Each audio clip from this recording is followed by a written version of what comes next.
తెస్సలోనికీయులకు రాసిన మొదటి పత్రిక 1-2 వచనాలు చదువుతామండి. తండ్రి అయిన దేవుని యందును ప్రభు అయిన యేసుక్రీస్తు నందును ఉన్న తెస్సలోనికీయుల సంఘమునకు పౌలును సిల్వానును తిమోతియును శుభమని చెప్పి వ్రాయున్నది. కృపయు సమాధానము మీకు కలుగునుగాక.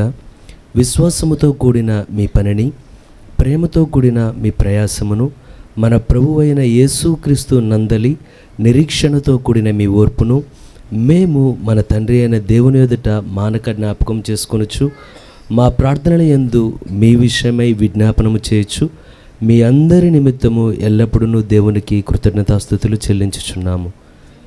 మరి కొద్ది లేఖనాలు వివరించడానికి అల్పనే నాకు దేవుడు సహాయాన్ని దయచేయను గాక. చేరువచ్చిన మీ అందరికీ ఇది ప్రయోజనకరంగా ఆయన మార్చును గాక. దయచేసి అందరూ కూర్చుందామండి. చేరువచ్చిన మీ అందరికీ మహాగణుడు రక్షకుడైన ప్రభువైన యేసుక్రీస్తు నామమున శుభములండి. దేవుడు మీ అందరిని దీవించును గాక. ఆరోగ్యంగాను, ఆత్మీయంగాను, ఆర్థికంగాను అన్ని విషయాలు ఆయన మనల్ని ఉన్నతమైన స్థానంలో నిలబెట్టిన గాక. మరి వచ్చినాయి అనుకుంటే రిజల్ట్స్ మన బిడ్డలు ఒక్కొక్కరు ఉదయకాలం ముందు ఫోన్ చేస్తున్నారు, మేము పాస్ అయ్యాము. నాకు అసలు గుర్తులేదు, ఇంటర్ అనుకుంటున్నాను నేను. ఇదేంటన్నా నువ్వు ఫోన్ చేస్తున్నావు అంటే నేను అంతే అన్న. మరి దేవుడి దగ్గర మంచి రిజల్ట్స్ విన్నానండి విన్నంత వరకు.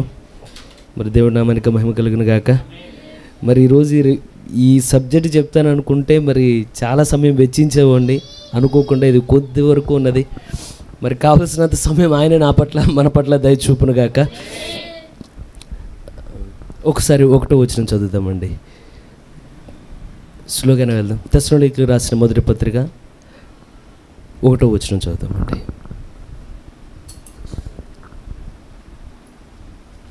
చదవండి.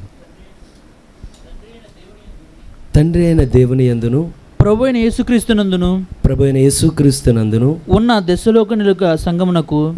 తెస్సలోనికీయుల సంఘమునకు పౌలును ఎవరండి? సిల్వానును తిమోతియును. పౌలు ఎంతమందికి తెలుసండి? సరే, సిల్వాను ఎంతమందికి తెలుసా అండి? సిల్వాను ఎవరో తెలుసా అందరికీ? సరే చూద్దాం. తిమోతి చాలామందికి తెలుసునండి. తిమోతి ఒక యవ్వనస్తుడు, దేవుని కొరకు నిలబడ్డ వ్యక్తి.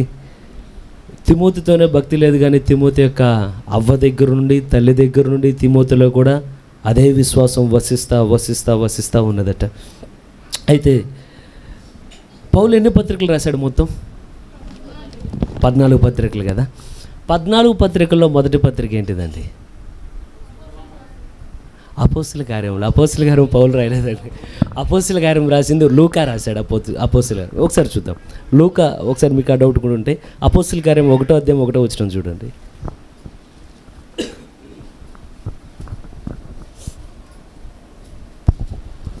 ఓ థెయోఫిలా, యేసు తాను ఏర్పరచుకునిన అపోస్తులకు పరిశుద్ధాత్మ ద్వారా ఆజ్ఞాపించిన ఏ పదం వాడుతున్నాడు? ఓ థెయోఫిలా. ఒకసారి లూకా సువార్త 1వ అధ్యాయం 1వ వచనం చూడండి.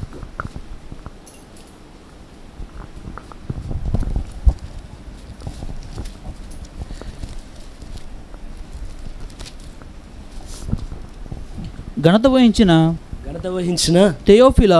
ఓ థెయోఫిలా. ఆరంభం ఈ 2 లూకా రాసినవండి. లూకా సువార్త లూకా రాశాడు, అపోస్తుల కార్యం కూడా లూకానే రాశాడు.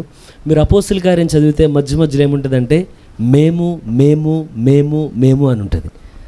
మేము అని ఉన్న చోటల్లా లూకా వారితో పాటు ఉన్నాడు, పౌలు వాళ్ళతో. కొన్ని చోట్ల ఏముంటుందంటే వారు అని ఉంటుంది. అప్పుడు లూకా అతనితో లేరు, కానీ ఒక స్థలంలో ఆగున్నాడు అని అర్థం. అయితే ఇప్పుడు పౌలు ఎన్ని రాశాడు ఇంతకు పత్రికలు? 14 రాశాడు. పక్క అంటే రైట్ అంటారా? 14. సరే, 14 పత్రికల్లో మొట్టమొదటి పత్రిక ఏంటిదండి? రోమిలికి రాసిన పత్రిక. అంతే అంటారు అందరూ? రోమా, 1 కొరింథీ, 2 కొరింథీ, గలతీ, ఎఫెసీ, ఫిలిప్పీ, కొలస్సీ, 1 తెస్సలోనికీయులు, 2 తెస్సలోనికీయులు, 1 తిమోతి, 2 తిమోతి, తీతు, ఫిలోమోను, హెబ్రీ, అంతే అక్కడి వరకు అండి. అయితే మీరు ఇక్కడ చూసిన బైబిల్ వరుసలో మొట్టమొదటిది రోమీయులు. కానీ టైం ప్రకారం అంటే పౌలు మొట్టమొదటిగా ఎవరికి రాశాడు, ఇక్కడ ఈ ఆర్డర్ కాదు, అసలు పౌలు లేఖలు రాసినప్పుడు మొట్టమొదటి లేఖ ఎవరికి రాశాడు, రెండో లేఖ ఎవరికి రాశాడు, మూడు ఎవరికి రాశాడంటే ఆ లెక్కలో మొట్టమొదటిది ఎన్నడూ అది రోమీలు కాదు, కానీ అది మొదటి తెస్సలోనికలకు మొట్టమొదటిగా పౌలు రాసిన పత్రిక. పౌలు మొట్టమొదటిగా దాదాపు అది క్రీస్తు శకం 52 అనుకుంటా, మొట్టమొదటిగా తన జీవితంలో రాసిన లేఖ. అంటే మనం చదివే ఈ పత్రికల్లో మొదటి పత్రిక తను రాసి పంపినది మొదటి తెస్సలోనికలకు రాసిన పత్రిక అండి. అయితే మీరు ఎంతమంది కంపారిజన్ ఇష్టపడతారు? కంపారిజన్ అంటే పోల్చి చూడ్డాన్ని. అదేంటండి, నేను కొద్ది నిదానంగానే వెళ్తాం, నా దగ్గర దేవుడు దయ చూపించిన కాక. మీరు ఇష్టపడతారు కదా, ఇప్పుడు మీ పిల్లలకి అక్కడ దాకెందుకండి, ఇప్పుడు రిజల్ట్స్ వచ్చినాయి కదా, రిజల్ట్స్ వస్తే ఊరుకుంటామా? పోనీ ఏదో ఒకటి పాస్ అయ్యాడని ఊరుకుంటామా? ఈ ఇంటి పక్కన ఆ ఇంటి పక్కన ఆ ఇంటి పక్కన ఆ ఇంట్లో వాడికి వచ్చిన మార్కులకి ఇక్కడ మనోడికి వచ్చిన మార్కులు రెండు కంపేర్ చేసి చూస్తాం. నువ్వు ఒకే స్కూల్కి పోతున్నావు, వాడు ఒకే స్కూల్కి పోతున్నావు, నువ్వు ఒక యూనిఫామ్ వేస్తున్నావు, వాడికి ఒక యూనిఫామ్, నీకే ఒక టీచర్, వాడికే ఒక టీచర్, మరి మార్క్స్ ఎందుకని తేడా ఉన్నాయి? కంపేర్ చేస్తాం. కొంతమంది కంపేర్ చేస్తే అసలు చాలా కోపం వస్తుందండి. కంపేర్ చేస్తే నన్ను వాళ్ళతో కంపేర్ చేయకుండా నేలతో కంపేర్ చేయబోకని. కానీ ఇది అందరూ కానీ నేను ఒకటి నమ్ముతాను, భక్తి జీవితంలో మటుకు మనం ఎల్లప్పుడూ కంపారిజన్ చేసుకోవాలండి. మనం ఎప్పుడైతే కంపేర్ చేసుకుంటామో, నేను కొన్నిసార్లు కొంతమంది సహోదరుల గురించి సంఘంలో సాక్ష్యం విన్న తర్వాత నన్ను నేను కంపేర్ చేసుకున్నా, ఇంకా వీళ్ళలా నేను జీవించాలంటే ఇంకొంచెం పైకి జీవించాలి అని. ఇష్టపడతారా కంపారిజన్ని? ఒకసారి ప్రభువైన యేసుక్రీస్తు దగ్గరకు వచ్చి శిష్యులందరూ వాళ్ళు వచ్చి ఏమంటున్నారంటే, అయ్యా నీకు ఒక విషయం తెలుసా, కొంతమంది దగ్గర కొంతమంది దేహాలను వాళ్ళని కొంతమందిని చంపి పిలాతు వాటిని బలుల్లో కలిపి అట్లాగా అర్పించినట్లు చేశాడు, పిలాతు చాలా క్రూరంగా చేశాడయ్యా అని చెప్తారు. అనగానే ఆయన వెంటనే అంటారు, వాళ్ళని ఒక్కరినే చేశారని మీరు ఏమైనా పరిశుద్ధులు అనుకుంటున్నారా అంటాడు. ఒకవేళ మీరు మారకపోతే మీకు వాళ్ళకి పెద్ద తేడా లేదు, మీకు కూడా అటువంటి గతే పట్టుద్ది అంటాడు. ఆయన ఎల్లప్పుడూ ఏం చేస్తాడంటే, చేస్తాడా చేయడా అండి, యూదుల్ని మనల్ని కంపారిజన్ చేయడా? చేస్తాడు కదా. మీరు గడిచిన దినాల్లో రేకాబు గురించిన వాక్యం ఎంతమంది విన్నారు? సేవకులు పంచుకున్నప్పుడు రేకాబు వాళ్ళ దగ్గరకు వచ్చి ద్రాక్షారసాన్ని ఇస్తారు. వాళ్ళ దగ్గరికి వచ్చి ద్రాక్షారసం ఇర్మియా పెట్టి అడుగుతూ ఉంటాడు. దేవుడు అంటాడు, ఓ ఇర్మియా, ఒక్కసారి ఆ ద్రాక్షారసం తీసుకెళ్ళి రేకాబీలో ముందు పెట్టి దాన్ని తాగమని చెప్పు వాళ్ళని. వాళ్ళు కూర్చొని ఉంటారు ఆపోజిట్, ఎదురు బదురు కూర్చొని ఉన్నప్పుడు ఇర్మియా అంటాడు, అయ్యా ఈ ద్రాక్షారసం తాగండి అనగానే వాళ్ళు వెంటనే తిరస్కరిస్తారు దాన్ని, మేము తాగం. దేనికి తాగరంటే, మా పితరుడైన రేకాబు, మా పితరుడు, అతను మాకు చెప్పినది, యెహోవానాద వాళ్ళ వంశం ఉంటుంది, అతను మాకు చెప్పాడు, మీ లైఫ్లో ఎన్నడూ మీరు ద్రాక్షారసమైనా తాగద్దు, ఎన్నడూ గుడారం అనేది అంటే నివాసం అనేది కట్టుకోవద్దని. ఎక్కడో చెప్పిన మాటకు వీళ్ళు కట్టుబడి ఉంటే వెంటనే దేవుడు అడుగుతున్నాడు, ఓ ఇర్మియా, వాళ్ళ పితరుడు ఏం చెప్పాడు? గుడారం అంటే స్థిరమైన నివాసం కట్టద్దు అన్నాడు, ద్రాక్షరసమేమో తాగొద్దు అన్నాడు. పోనీ ఏమన్నా ఇచ్చాడంటే వాళ్ళ పితరుడు ఏమి ఇవ్వలేదు కదా అని ఇది పట్టుకుని దేవుడు వెంటనే తన ప్రజల్ని లెక్కలోనికి తీసుకొస్తున్నాడు. అయ్యో, నా పితరులకి నేను ఎల్లడైనా అలాగ చెప్పానా? ఇల్లు కట్టుకోండి అని చెప్పాను, రాజనగర్ కట్టుకోండి అని నేను చెప్పాను, వాళ్ళకి కావాల్సినవన్నీ నేను ఇచ్చాను. చూడు ఇర్మియా, ఇద్దరి మధ్యన వ్యత్యాసాన్ని చూడు, ఎంతమంది ఇష్టపడుతున్నారు? ఈరోజు మనం కూడా కంపేర్ చేసుకోవచ్చా విశ్వాస జీవితంలో? చేయకూడదా అండి? ప్రార్థనా జీవితంలో కంపారిజన్ చెయ్యాలండి. చేయవచ్చా కాదు అని మీ పర్మిషన్ అడుగుతున్నాను అనుకుంటారేమో. కంపారిజన్ చెయ్యాలి. చేస్తేనే మనలో ఉన్న లోపం ఏంటో తెలిసింది, మనం ఎక్కడున్నామో తెలిసింది, ఎంత ముందుకెళ్లాలో తెలిసింది, ఎంతవరకు ప్రయాణం చేశామో మనకు అర్థమైంది. అయితే ఈ మొదటి తెస్సలోనికీయులకు రాసిన పత్రిక, ఈ సంఘాన్ని గురించి మనం చదివేటప్పుడు మొట్టమొదటిగా పౌలు రాసిన పత్రిక వీళ్ళది. నాకు నిజంగా సమయం ఉంటే చాలా వరకు ధ్యానించేవాడినండి, నేను అనుకోకుండా చివరిలో మలుపు తిరిగినట్టు అయింది అది. అయితే కానీ ఈ సంఘానికి ఒక ప్రత్యేకత ఉన్నది.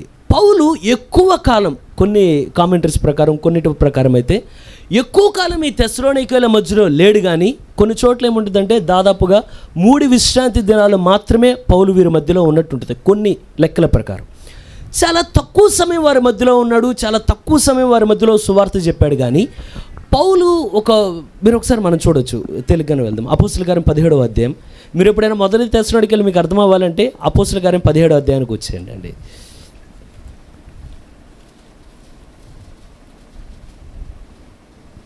17వ అధ్యాయం 1వ వచనం చదువు.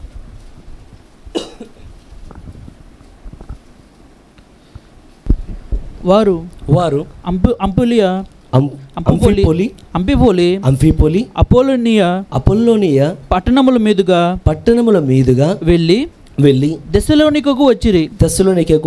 అక్కడండి ఒక నిమిషం.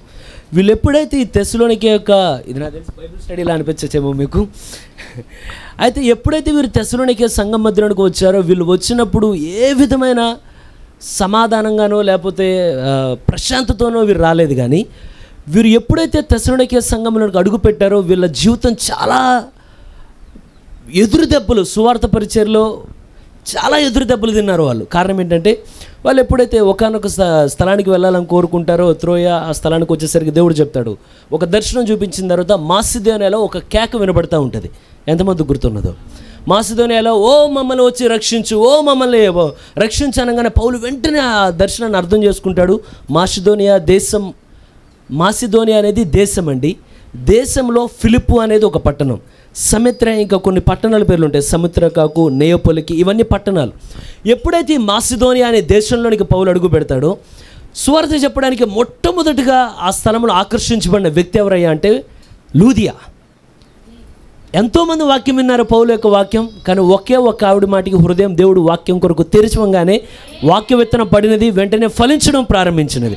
వెంటనే లూదియా అడుగుతుంది, నేను కానీ ఒకవేళ మీరు మా ఇంటి అందు నమ్మకం ఉంచి ఒకవేళ నేను ప్రభునందు విశ్వాసం గలదానని మీరు కానీ నమ్మితే దయచేసి నా ఇంటికి రండి. కారణం ఏంటంటే బైబిల్లో వాక్యం ముందే చెప్పినది, నువ్వు ఎప్పుడైతే మీరు సువార్త కొరకు ఏ స్థలానికి వెళ్ళినా ఇల్లు యోగ్యమైతే ప్రతి ఇంటికి తిరగద్దు, కానీ ఒకే ఇంటిలో మీరు నివాసం చేయండి అని. సో అక్కడే లూదియా దగ్గరే ఉంటాడు, చాలా కాలం ఉంటాడు. ఆ తర్వాత ఎప్పుడైతే వెలుపలికి తన పని మీద వెళ్తూ ఉంటాడు, తిరిగి వస్తూ ఉంటాడు, సువార్త చెప్తూ ఉంటాడు. అప్పుడు పుతోను అనే దెయ్యం పట్టిన వ్యక్తి, ఇదిగో సర్వోన్నతుడైన దేవుని యొక్క ప్రజలు వీరు మీకు సువార్తను బోధించబోతున్నారు అనగానే పౌలు గమనిస్తాడు. కానీ ఎందుకంటే మనమైతే కంగారు పడిపోతాం, వెంటనే ఏదో ఒకటి చేస్తాం. కానీ పౌలు ఎవరంటే ప్రభువైన యేసుక్రీస్తుకు ఖైదీ అండి. కళ్ళ ముందు చేసిన కంగారు పడ్డ, కానీ దేవుని యొక్క ఆత్మ నడిపించే వరకు వేచి ఉంటాడు. కొన్నిసార్లు కొన్ని కార్యాలు మనకు దైవికంగా కనబడినా మనమైతే తొందరగా అడుగు ముందుకేసాలని ఇష్టపడతాం. కానీ దేవుడు ఏం కోరుతాడంటే, అది నీకు దైవికంగా కనబడినా సరే నువ్వు క్రీస్తుకి ఖైదీ అయితే దేవుడి నుండి గ్రీన్ సిగ్నల్ వచ్చే వరకు ఆ ట్రైన్లో పైలట్ ఆగినట్టు నువ్వు ఆగాల్సిందే. ట్రైన్లో ఒకసారి పైలట్కి చెప్పారంటే, ట్రైన్లో అందరు దిగి పోనిచ్చే అన్నారంటే, ఎక్కడికి పోనిచ్చేదని. అక్కడ గ్రీన్ సిగ్నల్ పడకుండా పోనిస్తే నన్ను తీసేస్తారు జాబ్లో నుండి. అది దారుంది పట్టాలుందంటే, కాదు నాకు గ్రీన్ సిగ్నల్ కావాలి. ఈరోజు దేవుని బిడ్డలకు కూడా ఏం కావాలంటే, నువ్వేం చేయాలా, దేవుని నుండి ఒక గ్రీన్ సిగ్నల్ నీకు కావాలండి. గ్రీన్ సిగ్నల్ నాకైనా గ్రీన్ సిగ్నల్ కావాలి అక్కడ. కానీ ఎప్పుడైతే ఓపిక పట్టి ఒక్కసారి గద్దిస్తాడో అక్కడ పట్టణమంతా ఏకమైపోతారు. ఇక ఇతన్ని మామూలుగా కొడతారు, జైల్లో పెడతారు. మనకు ఆ కథ అంతా తెలుసు. అక్కడ నుండి వెళ్ళిన తర్వాత చాలా ఇబ్బందుల మధ్యలోనికి వస్తాడు. మీరు ఇదే ఒకసారి తెస్సలోనిక రాసిన పత్రిక దాంట్లో కూడా ఉంటుంది.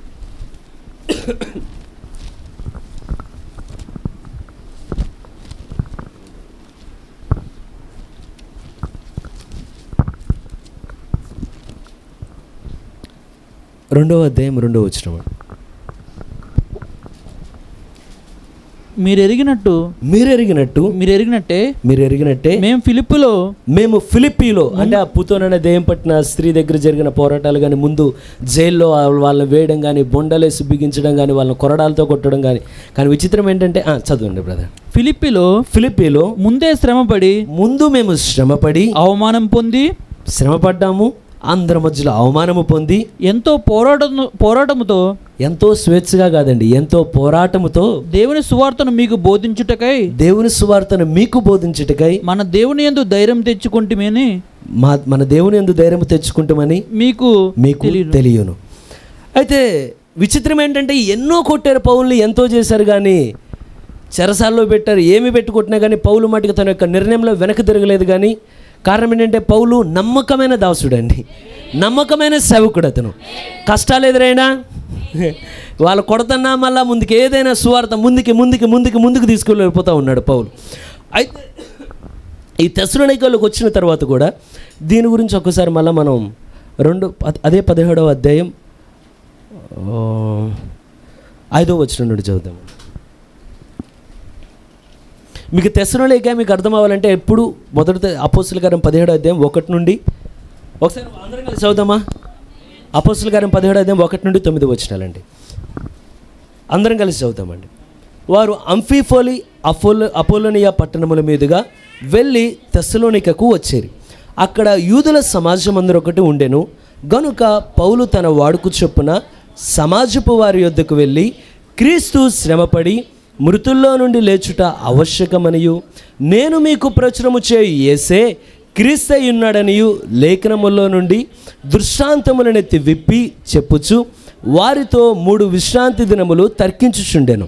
వారిలో కొందరును భక్తిపరులకు గ్రీసు దేశస్థులో చాలామందియు ఘనతగల స్త్రీలలో అనేకులను ఒప్పుకొని పౌలుతోనూ శీలతోనూ కలుసుకొనిరి.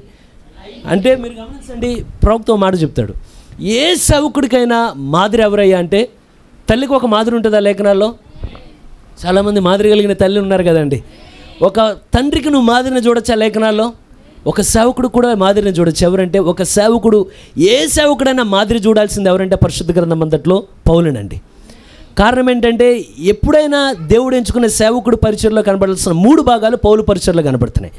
ఏమయ్యా అంటే వాక్యము చెప్పిన సమయం ముందున మాటగా వెళ్ళదు, కానీ మాట వెనుక శక్తితో కూడిన పరిచర్య వారి మధ్యలో జరుగుద్ది దేవుని యొక్క ఏర్పరచుకున్న సేవకుని వెనుక. రెండవది, ఏ వాక్యం చెప్పుచున్నాడో ఆ వాక్యం ప్రజల మధ్యలో ప్రత్యక్షపరచబడాలండి. మూడవదిగా, ఏ వాక్యం అయితే చెప్తున్నాడో ఆ వాక్యాన్ని బట్టి ఆత్మలో రక్షించబడాలి. ఈ 3 మీరు దేంట్లో చూస్తారంటే అపోస్తలుడైన పౌలు యొక్క పరిచర్యలో మీరు గమనిస్తారు. ఎప్పుడైతే అసలు ముఖాముఖిగా పౌలు ఎవరో వాళ్ళకి తెలియదు, వాళ్ళెవరో పౌలుకి తెలియదు, కానీ పౌలు ఎప్పుడైతే వచ్చి వారి మధ్యలో వాక్యం చెప్పుచున్నాడో వెంటనే ఘనత కలిగిన స్త్రీలు ఏమంటారంటే, ఓ పౌలు నువ్వు చెప్పిన వాక్యానికి కారణం ఏంటంటే యేసుప్రభువు ఉన్న సొంత దేశంలోనే నమ్మలేదండి, కానీ ఎక్కడో ఉన్న అన్యుల మధ్యలోనికి వెళ్ళి పౌలు పరిచయం చేస్తే వాళ్ళు ఏమంటున్నారంటే, ఓ పౌలు నువ్వు చెప్పినట్లుగానే ఈ యేసే క్రీస్తుని మేము నమ్ముచూ ఉండినాం, ఈ దేవుడే రక్షకుడని మేము నమ్ముచూ ఉండినాం, ఈ దేవుడే నిజమైన దేవుడని మేము నమ్ముచూ ఉండినాం, అనేక మంది ఉన్నారు కానీ సజీవుడు అయిన దేవుడు నీ దేవుడే అని చెప్పి మేము నమ్ముచూ ఉండినాం. కారణం ఏంటంటే నువ్వు ఏ మాట చెప్పుచున్నావో ఆ మాట మా మధ్యలో మాటగానే లేదు. కానీ ఇది కూడా మన లేఖనాలు చూద్దాం. 1 తెస్సలోనికీయుల పత్రిక 1వ అధ్యాయం 2వ వచనం అనుకోండి, 3వ వచనం అనుకోండి, చదవండి. 4 ఏలయనగా దేవుని వలన ప్రేమింపబడిన సహోదరులారా, దేవుని వలన ప్రేమింపబడిన సహోదరులారా, మీరు ఏర్పరచబడిన సంగతి అనగా మా సువార్త. ఎవరి సువార్త అండి? వాళ్ళ సువార్త కాదు, ఇది మన సువార్త కూడా. ఇది ఎంతమంది నమ్ముతున్నారు? మన వర్తమానం అని. అపోస్తలుడైన పౌలు ద్వారా ఏ వర్తమానాన్ని దేవుడు పంపించాడో చివరి కాల వర్తమానికుడి ద్వారా వేరైన వ్యత్యాసమైన వాక్యాన్ని దేవుడు పంపలేదు, కానీ అదే వాక్యాన్ని దేవుడు మనకు పంపించాడు. ఇంకా ఎక్కడ వదులు లేకుండా అంత బిగుతుగా మనకు పంపించాడండి. చదవండి బ్రదర్. మాటతో మాత్రమే కాక, అంటే కేవలం ప్రసంగమే కాక, మాటతో మాత్రమే కాక, శక్తితోనూ. దేనితో ఉన్నది మాట? శక్తితోనూ పరిశుద్ధాత్మతోనూ. మాట వెనుక అభిషేకం ఉంటుందా అండి? పరిశుద్ధాత్మతోనూ సంపూర్ణ నిశ్చయితతోనూ. ఏదో చెప్పాను అటు ఇటు కాదు, అక్కడ వాక్యం ఏంటంటే ఫుల్ కాన్ఫిడెన్స్, సంపూర్ణమైన నిశ్చయత. శక్తి కనబడుతున్నది, పరిశుద్ధాత్మక అభిషేకం కనబడుతున్నది, చెప్పేవాడికి సంపూర్ణమైన నిశ్చయత కనబడతా ఉన్నదండి. నేను చెప్పిన సువార్త మాట మాత్రమే కాదు ఓ తెస్సలోనిక సంఘమా, ఇది శక్తితో మీ మధ్యలోకి వచ్చినది, ఇది పరిశుద్ధాత్మ ద్వారా మీ మధ్యలోకి వచ్చినది, ఇది సంపూర్ణమైన నిశ్చయతతో మీ మధ్యలోకి వచ్చినది కనుక ఆమేన్. చెప్పండి బ్రదర్, చదవండి. మీ నిమిత్తము మేము మీ ఎడల ఎట్టివారం ఏంటమో మీరు ఎరుగుదురు. ఒకసారి ఇటు వచ్చేచ్చాం, అలా చదవచ్చాం. మనం అపోస్తలుల కార్యం 17వ అధ్యాయం అక్కడే పట్టుకుని ఉన్నారండి. 120 పేజీ, మరి నా దాంట్లో ఉన్నది మీరు గమనించండి. 5వ వచనం నుండి. ఎప్పుడైతే అనేక మంది ఆకర్షించబడ్డారు, అయితే యూదులు మత్సరపడి పనిపాటులు లేక తిరుగు కొందరు దుష్టులను వెంటబెట్టుకొని గుంపు కూర్చి పట్టణమెల్లా అల్లరి చేయుచు యాసోను ఇంటి మీద పడి వారిని జనుల సభ ఎదురుకు తీసుకొని వచ్చుటకు యత్నము చేసిరి. అయితే వారు కనబడనందున, చదువుతున్నారు నాతో పాటు, యాసోనును కొందరు సహోదరులను ఆ పట్టణమును అధికారుల ఎదుకు ఈడ్చుకొని పోయి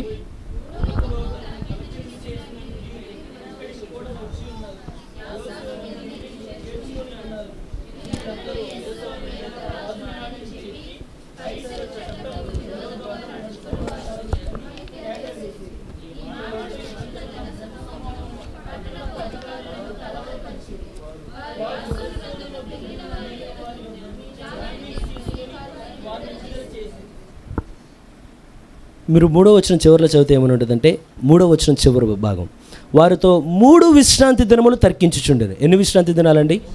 చాలా తక్కువ సమయం ఉన్నాడు వారి మధ్యలో. కానీ ఇంకోటి ఉన్నది పౌలుకి, వీళ్ళ మధ్యలో తక్కువ సమయం ఉన్నా ఏ సమయం ఉన్నా అయితే అతను అపోస్తుడు, అది గుర్తుపెట్టుకోండి, అతను పాస్టర్ కాదు అక్కడ.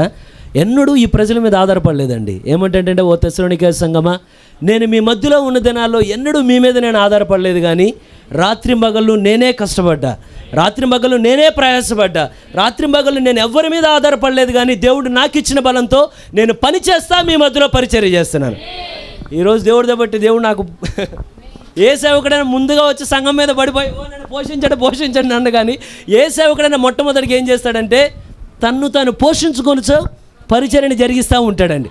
ఎప్పుడు అనకంటే నన్ను చాలామంది అడిగారు, సుదర్శన్ నువ్వు ఎందుకని ఇట్లా ఒకేసారి వచ్చాయి, ఏంటి ఇది వచ్చాడం కదా బిజినెస్సా, ఏమైనా వచ్చాడానికి ఏమన్నా, నువ్వు ఏది చేసినా సరే ముందు నీ కాళ్ళ ముందు నువ్వు నిలబడాలి, దేవుడిని నిన్ను దీవించాలి, నీకంటూ ఒక సాక్ష్యం రావాలి, అప్పుడు సంఘం ముందుకు వచ్చి నువ్వు చెప్పగలుగుతావు. ఏమనంటే నువ్వు కష్టపడినా దేవుడు నిన్ను దీవిస్తాడని సాక్షి నేను చెప్పాలి కదా. ఇప్పుడు పౌలేమన్నాడంటే మీ మీద పడి నేను బ్రతకలేదు ఓ సంఘమా, మీ దశంభాగాల మీద నేను బతకలేదు సంఘమా, మీరు నాకు ఇవ్వాల్సినవి ఇచ్చినా సరే నేను వాటి మీద లేను, కానీ సంపూర్ణంగా నేనే రాత్రింబగలు కష్టపడుతూ ఉన్నాను, కానీ మానక రాత్రింబగలు మీకు బోధిస్తూనే ఉన్నాను.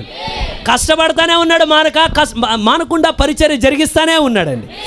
అయితే ఈ తెస్సలోనికే సంఘంతో మీరు ఎన్నో సంఘాలు చూస్తే, కొరింథీయులకు రాసిన సంఘం గురించి ఎంతమంది తెలుసు? కొరింథీయుల పత్రిక గురించి అన్ని ప్రాబ్లమ్సే. ఫస్ట్ నుండి మీరు ఒక్కొక్క అధ్యాయం నుండి ఆ లిస్ట్ కూడా ఉన్నట్టున్నది. ఒక్కొక్క అధ్యాయం ప్రాబ్లం. కానీ మీరు తెస్సలోనికే సంఘం చూస్తే ఇది ప్రాబ్లం కాదండి. కొన్ని బలహీనతలు ఉన్నాయి, కానీ పౌలు తన మనసు విప్పి కొన్ని గూఢమైన కార్యాలు కూడా తెస్సలోనికే సంఘానికి చెప్పబోతాడు. తెస్సలోనికే సంఘాన్ని బట్టి ఏమంటాడంటే, ఓ సంఘమా, మిమ్మును బట్టి నేను ఆనందిస్తున్నా, మీ మధ్యలో పరిచర్య చేసినందుకు నేను సిగ్గుపడట్లేదు, కానీ ఇటువంటి విశ్వాసాలను ఎన్నడూ నేను తలదించుకోలేదు, కానీ మిమ్మును బట్టి నేను రాత్రి మగలు దేవునికి కృతజ్ఞతాస్తుతులు చెల్లిస్తా. ఓ ప్రభు, నువ్వు ఇచ్చిన సంఘం మంచిదే ప్రభువా, వారి మధ్యలో పరిచర్య మంచిగా జరిగినదయ్యా, వారి నుండి నేను కోసిన ప్రతిఫలం కూడా చాలా మంచిగా ఉన్నదయ్యా అని దేవుడిని బట్టి చాలా స్తుతులు చెల్లిస్తూ ఉంటాడండి. అయితే ఈ ఉదయకాల ఈ యొక్క ఒక్కసారి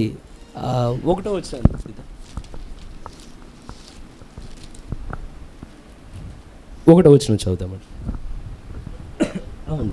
తండ్రి అయిన దేవుని యందును ప్రభువైన యేసుక్రీస్తునందును ఉన్న తెస్సలోనికల సంఘమునకును పౌలును సిల్వాను అంటే ఎవరో కాదండి, సిల్వాను అంటే శీల.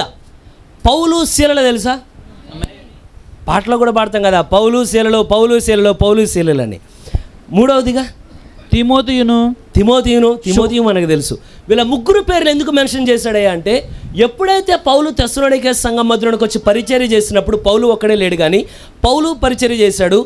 వాస్తవానికి పౌలుతో పాటు బర్నబా ప్రయాణం చేస్తూ ఉన్నాడు, కానీ ఒకానొక సమయం మీరు అపోస్తలుల గారు 16వ ముందును చూస్తే బర్నబా గురించి పౌలుకి ఇరువురి మధ్యలో వ్యత్యాసం వస్తుంది. వచ్చినప్పుడు బర్నబా ఏమంటాడంటే, నేను ఈ మార్కు అనేబడి యోహాను తీసుకుని పోతానంటాడు. కానీ వెంటనే పౌలు ఏమంటాడంటే, లేదు మధ్యలో విడిచిపెట్టిన ఎలా తీసుకెళ్తాం, నేను మాటికి ఈ శీలనే తీసుకెళ్తానంటాడు.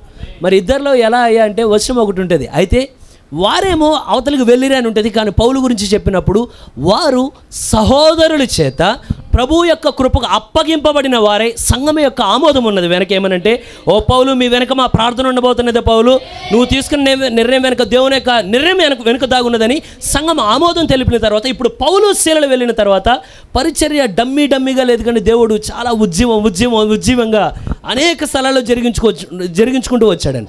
ఇప్పుడు రాసినప్పుడు 3 పేర్లు రాస్తున్నాడు. పౌలు అనే నేనును, రెండవదిగా నాతో పాటు మీ మధ్యలో పరిచర్య చేసిన శీలను, మూడవదిగా నాతో పాటు మీ మధ్యలో పరిచర్య చేసిన తిమోతియును. ఈ ముగ్గురిని గురించి ఎప్పుడైతే విడిచిపెట్టాడో, వీరు ముగ్గురు ఉన్నారు ఆ స్థలంలో. తర్వాత కొన్ని కారణాలు బట్టి పౌలు ఏం చేస్తాడంటే, పౌలు వెళ్ళిపోతాడు, కానీ తిమోతిని ఆ స్థలంలో ఉంచుతాడు. ఎప్పుడైతే ఈ పౌలు వెళ్ళిపోతాడో, తెస్సలోనికే సంఘం మధ్యలో తిమోతి కొన్ని దినాలుండి వారి మధ్యలో పరిచర్య చేసిన తర్వాత చాలా రోజులకి తిమోతి ఒక రిపోర్ట్ తీసుకొని వస్తాడు పౌలు దగ్గరికి. ఓ పౌలా, నువ్వు కొద్ది కాలమే ఉన్నావు తెస్సలోనికే సంఘంలో, కానీ సంఘం యొక్క అభివృద్ధి చూస్తే దేవుడు కృపను బట్టి అంతకంతకు దేవునిలో సంఘం ఎదుగుతూ ఉన్నది. ఓ పౌలు అనగానే వెంటనే పౌలుకి ఏమైనా కోరికంటే, ఎన్నో రోజుల నుండి పౌలు అనుకున్నాడు, నేను ఆ సంఘాన్ని చూడాలి. తిమోతి అన్నాడు, అయ్యా, నువ్వు ఎలా అయితే ఆ సంఘాన్ని చూడాలని ఆశపడుతున్నావో, ఆ సంఘం కూడా నిన్ను చూడాలని నీకోసం ఒక ఆశతో ఎదురు చూస్తూ ఉన్నది. అది పౌలు అంటాడు, ఓ నేను చూసిన వాటన్నిటిని బట్టి మీ కృతజ్ఞతలని. ఇప్పుడు 2వ వచనంకి వద్దామండి ఒక్కసారి. విశ్వాసంతో కూడిన ఈ కొద్ది సమయంలో ఈ మూడు చూద్దామండి. చదవండి బ్రదర్. విశ్వాసంతో కూడిన మీ పనిని, ఏంటిదండి? అందరు కలిసి చెప్తే బాగుంటుందేమో. విశ్వాసంతో కూడిన మీ పనిని, మీ విశ్వాసమా లేకపోతే విశ్వాసముతో కూడిన పనా? అలాగే ఉన్నదా? సరే, రెండోది చదవండి బ్రదర్. ప్రేమతో కూడిన మీ ప్రయాసమును, మీ ప్రేమ లేకపోతే మీ ప్రేమతో కూడిన ప్రయాసమా? ప్రేమతో కూడిన ప్రయాసము. అలాగే ఉన్నదా? సరే, మూడోది చదవండి. మన ప్రభు అయిన యేసుక్రీస్తు నందలి, మన ప్రభు అయిన యేసుక్రీస్తు నందలి నిరీక్షణతో కూడిన మీ ఓర్పును, నిరీక్షణతో కూడిన ఓర్పా? నిరీక్షణతో కూడిన మీ ఓర్పు. అలాగే రాసున్నదా? మొట్టమొదటిది ఏంటండి? విశ్వాసముతో కూడిన పని. రెండవది ప్రేమతో కూడిన ప్రయాస. మూడవది, ఈ మూడు ఎంతమంది కావాలని కోరుతున్నారు? మూడు కావాలా మనకి? మరి మొదటి కొరింథీయులకు రాసిన పత్రికలో ఉంటుంది ఏమనంటే విశ్వాసము, నిరీక్షణ, ప్రేమ. అయితే ఈ మూడితో అతి శ్రేష్టమైనది. కానీ అక్కడ విశ్వాసంతో కూడిన పని ఇట్లా రాయలేదు. కానీ తెస్సలోనిక సంఘానికి రాసేటప్పుడు ఏమన్నాడంటే, మీ గురించి నాకు వచ్చిన రిపోర్ట్లో విశ్వాసముతో కూడిన మీ పనిని బట్టి నేను దేవునికి కృతజ్ఞతలు చెల్లిస్తున్నాను. ఎంతమంది ఇక్కడ విశ్వాసం కలిగిన వారు ఉన్నారండి? ఉన్నారా? నిజంగానే ఉన్నారా? ప్రవక్త అంటాడు ఫెయిత్ ఈజ్ అన్కాన్షియస్ అంటాడు. అంటే ఏమనంటే నీకు విశ్వాసం ఉన్నప్పుడు కొన్నిసార్లు, అది ప్రవక్త చెప్పింది, నేను చెప్తున్నది కాదు, కొన్నిసార్లు నీకు విశ్వాసం ఉంటే నీకు తెలియని కూడా తెలియదు అంటే నీకు విశ్వాసం ఉన్నదనే విషయం. అదే నాకు తెలియకుండా విశ్వాసం ఉంటుందా అంటే మీలో ఉంటుందండి. నువ్వు వాక్యం విన్నప్పుడు నీలో వచ్చేదంటే విశ్వాసమే అది. రెండవది ఉన్నది ఫెయిత్ ఈజ్ ఎ రివల్యూషన్. విశ్వాసం అంటే ఏంటయ్యా అంటే అందరికీ ఒకలా ఉంటుంది, కానీ నీకు దేవుడు ఏదో ఒక కార్యాన్ని బయలుపరిచినప్పుడు నీ హృదయంలో ఒక నమ్మిక ఉంటుంది. విశ్వాసం అనేది అన్కాన్షియస్. రెండవది అన్కాన్షియస్ అంటే స్పృహలేనట్టుగా, అది నువ్వేమి అంటే పాస్టర్ నాకు విశ్వాసం ఇచ్చే నువ్వు అని చెప్పక్కర్లేదు. విశ్వాసం ఆల్రెడీ నీలోనే ఉన్నది అది. రెండవదిగా విశ్వాసం అంటే బయలుపాటు. అనేక మంది ఉంటారు, కానీ కారణం ఏంటయ్యా అంటే మీరు గమనించండి, ఎప్పుడైతే ఆ స్త్రీ వెంటబడతా ఏమనుకున్నదంటే అనేక మంది యేసుప్రభు దగ్గర అనేక రకాల స్వస్థత పొందారు, కానీ ఈ 12 సంవత్సరాలని నాకు రక్తస్రావం జరుగుతూనే ఉండినా, కానీ తన నమ్మిక ఏమన్నదంటే ఆయనలో ఏ అభిషేకం ఉన్నదో వస్త్రం మీద కూడా అనేక మంది ఎందుకు పట్టుకోవాలి, ఈవిడ ఒక్కడే ఎందుకు పట్టుకున్నదండి? అనేక మంది ఉన్నారు కదా, కానీ ఆవిడ విశ్వాసం ఏమంటుందంటే నువ్వు ఏదో ఆయన పర్మిషన్ అడగక్కర్లా, ఆయన అడగక్కర్లా, కేవలం నీలో ఉన్న విశ్వాసంతో, నీలో ఉన్న కొంచెం బయలుపాటుతో ఒక్కసారి ఇలా వస్త్రపు చెంగున అలా పట్టుకొని. ఎప్పుడైతే ఆయన చాలా బిజీగా వెళ్ళిపోతున్నాడు, కానీ ఆవిడ మాటికి వెనకాల అందరూ యేసు కొరకు వెంటబడితే ఈవిడ ఒక్కడే యేసు ప్రభు అంగీ కొరకు వెంటబడినదండి. యేసు కొరకు వెంటబడితే స్వస్థత ఎలా వచ్చింది? అంగీ కొరకు వెంటబడిన అదే స్వస్థత వచ్చినది. అయితే లేఖనాల్లో మరొక చేయటం ఏంటంటే అనేక మంది వచ్చి యేసు ప్రభుని, అయ్యా నీ వస్త్రపు చెంగు మాత్రము ముట్టనిమ్ము. ఫస్ట్ అయితే ఆ స్త్రీ ఒక్కటే, కానీ రెండోసారి ఏముంటుందంటే అనేక మంది వచ్చినప్పుడు ఆయన అంటారు సరే పట్టుకోండి. లేఖనం ఏమంటుందంటే ఎవరైతే ఎంతమంది అయితే యాస్ మెనీ యాస్ ఎంతమంది అయితే విశ్వాసముతో ఆయన యొక్క వస్త్రాన్ని తాకిరో అందరూ స్వస్థత పొందిరి అని. ఎంతమంది ఇక్కడికి వచ్చిన ఎంతమందిలోనికి వస్తే అంతమంది దీవించబడాలని కోరుతున్నారా? బండలోండి వచ్చి నీ ఒకలే దగ్గర తాగిన అందరూ తృప్తిపరచబడ్డారా? అలాగే ఉన్నదండి. ఎత్తబడిన ఎత్తడి సర్పం ఉన్నప్పుడు కొంతమందేనా? చూచిన వారందరూనా? ఇప్పుడు మనం చెప్పవచ్చునా? విశ్వాసం చేత మనం అందరమును దేవుడు మీరు అనుకున్న కార్యాన్ని మీకు జరిగించును గాక. Faith is common. ప్రవక్త ఏమంటాడంటే విశ్వాసం అనేది సాధారణమైనది. మీరు ఎవరికైనా భయంగా ఉన్నదా ఇక్కడ కూర్చొని తర్వాత లెగుస్తాను లెగను అని? ఎవరు భయపడరు కదా. నేను కూర్చుంటే అతుక్కుపోతాను, 2 నిమిషాలు ఎలాగొంటే కాలు కదలకుండా. ఎందుకు కూర్చున్నావు అంటే నేను లెగుస్తాను, ప్రార్థన అయిన తర్వాత. నువ్వు ఎంత సాధారణంగా చేస్తావు, విశ్వాసం కూడా అంతే సాధారణమైనది. హిస్సోపు మొక్క వంటిదేనా? అయితే హిస్సోపు మొక్క ఒక కారణం ఉంటుందండి. దాని గురించి చదివినప్పుడు ఇంతకుముందు చాలా సంవత్సరాల క్రితం చదివారు, 2 సంవత్సరాలు అవుతున్నట్టున్నది, 1 year పైన. ఏ సీజన్లో అయినా హిస్సోపు మొక్క తన పంటను ఆపదు. ఏ సీజన్లోనూ అది ముడుచుకుపోదు. ఏ సీజన్లోనూ అది ఇంక నేను ఎదగలేనని చెప్పదు. ఎండైనా తట్టుకుంటుందట, చలికాలమైనా తట్టుకుంటుందట, వర్షాకాలమైనా తట్టుకుంటుంది. అయ్యా అన్నిటికీ తట్టుకుంటేది ఏంటయ్యా అంటే నీ విశ్వాసమే. శ్రమల కాలానికి విశ్వాసం తట్టుకుంటూ ఉంటుంది, సంతోషమైన విశ్వాసం అలాగే ఉంటుంది, అది బాధ అయినా విశ్వాసం అలాగే ఉంటుంది. అది పరిస్థితుల్లో మార్పు రావచ్చు, కానీ నీ విశ్వాసంలో ఎన్నడూ మార్పు రాదండి. సాధారణమైన విశ్వాసాన్ని ఇష్టపడుతున్నారా? అయితే మీరు గమనించండి, then faith without work is dead if you say I believe it. అయితే క్రియలు లేని విశ్వాసం మృతం చెప్తుందా లేఖనం. అలాగే don't if you say I believe it and don't make an act, just what does good it do? నేను బాగా నమ్ముతున్నాను నువ్వు కార్యరూపంలో చేయకపోతే దానివల్ల నువ్వే మంచి పొందుకుంటావు, దానివల్ల ప్రయోజనం ఏమి ఉండదు కదా. అయితే లాజరు చనిపోయాడు, దాదాపు 4 రోజుల వరకు లోపల ఉన్నాడు సమాధిలో.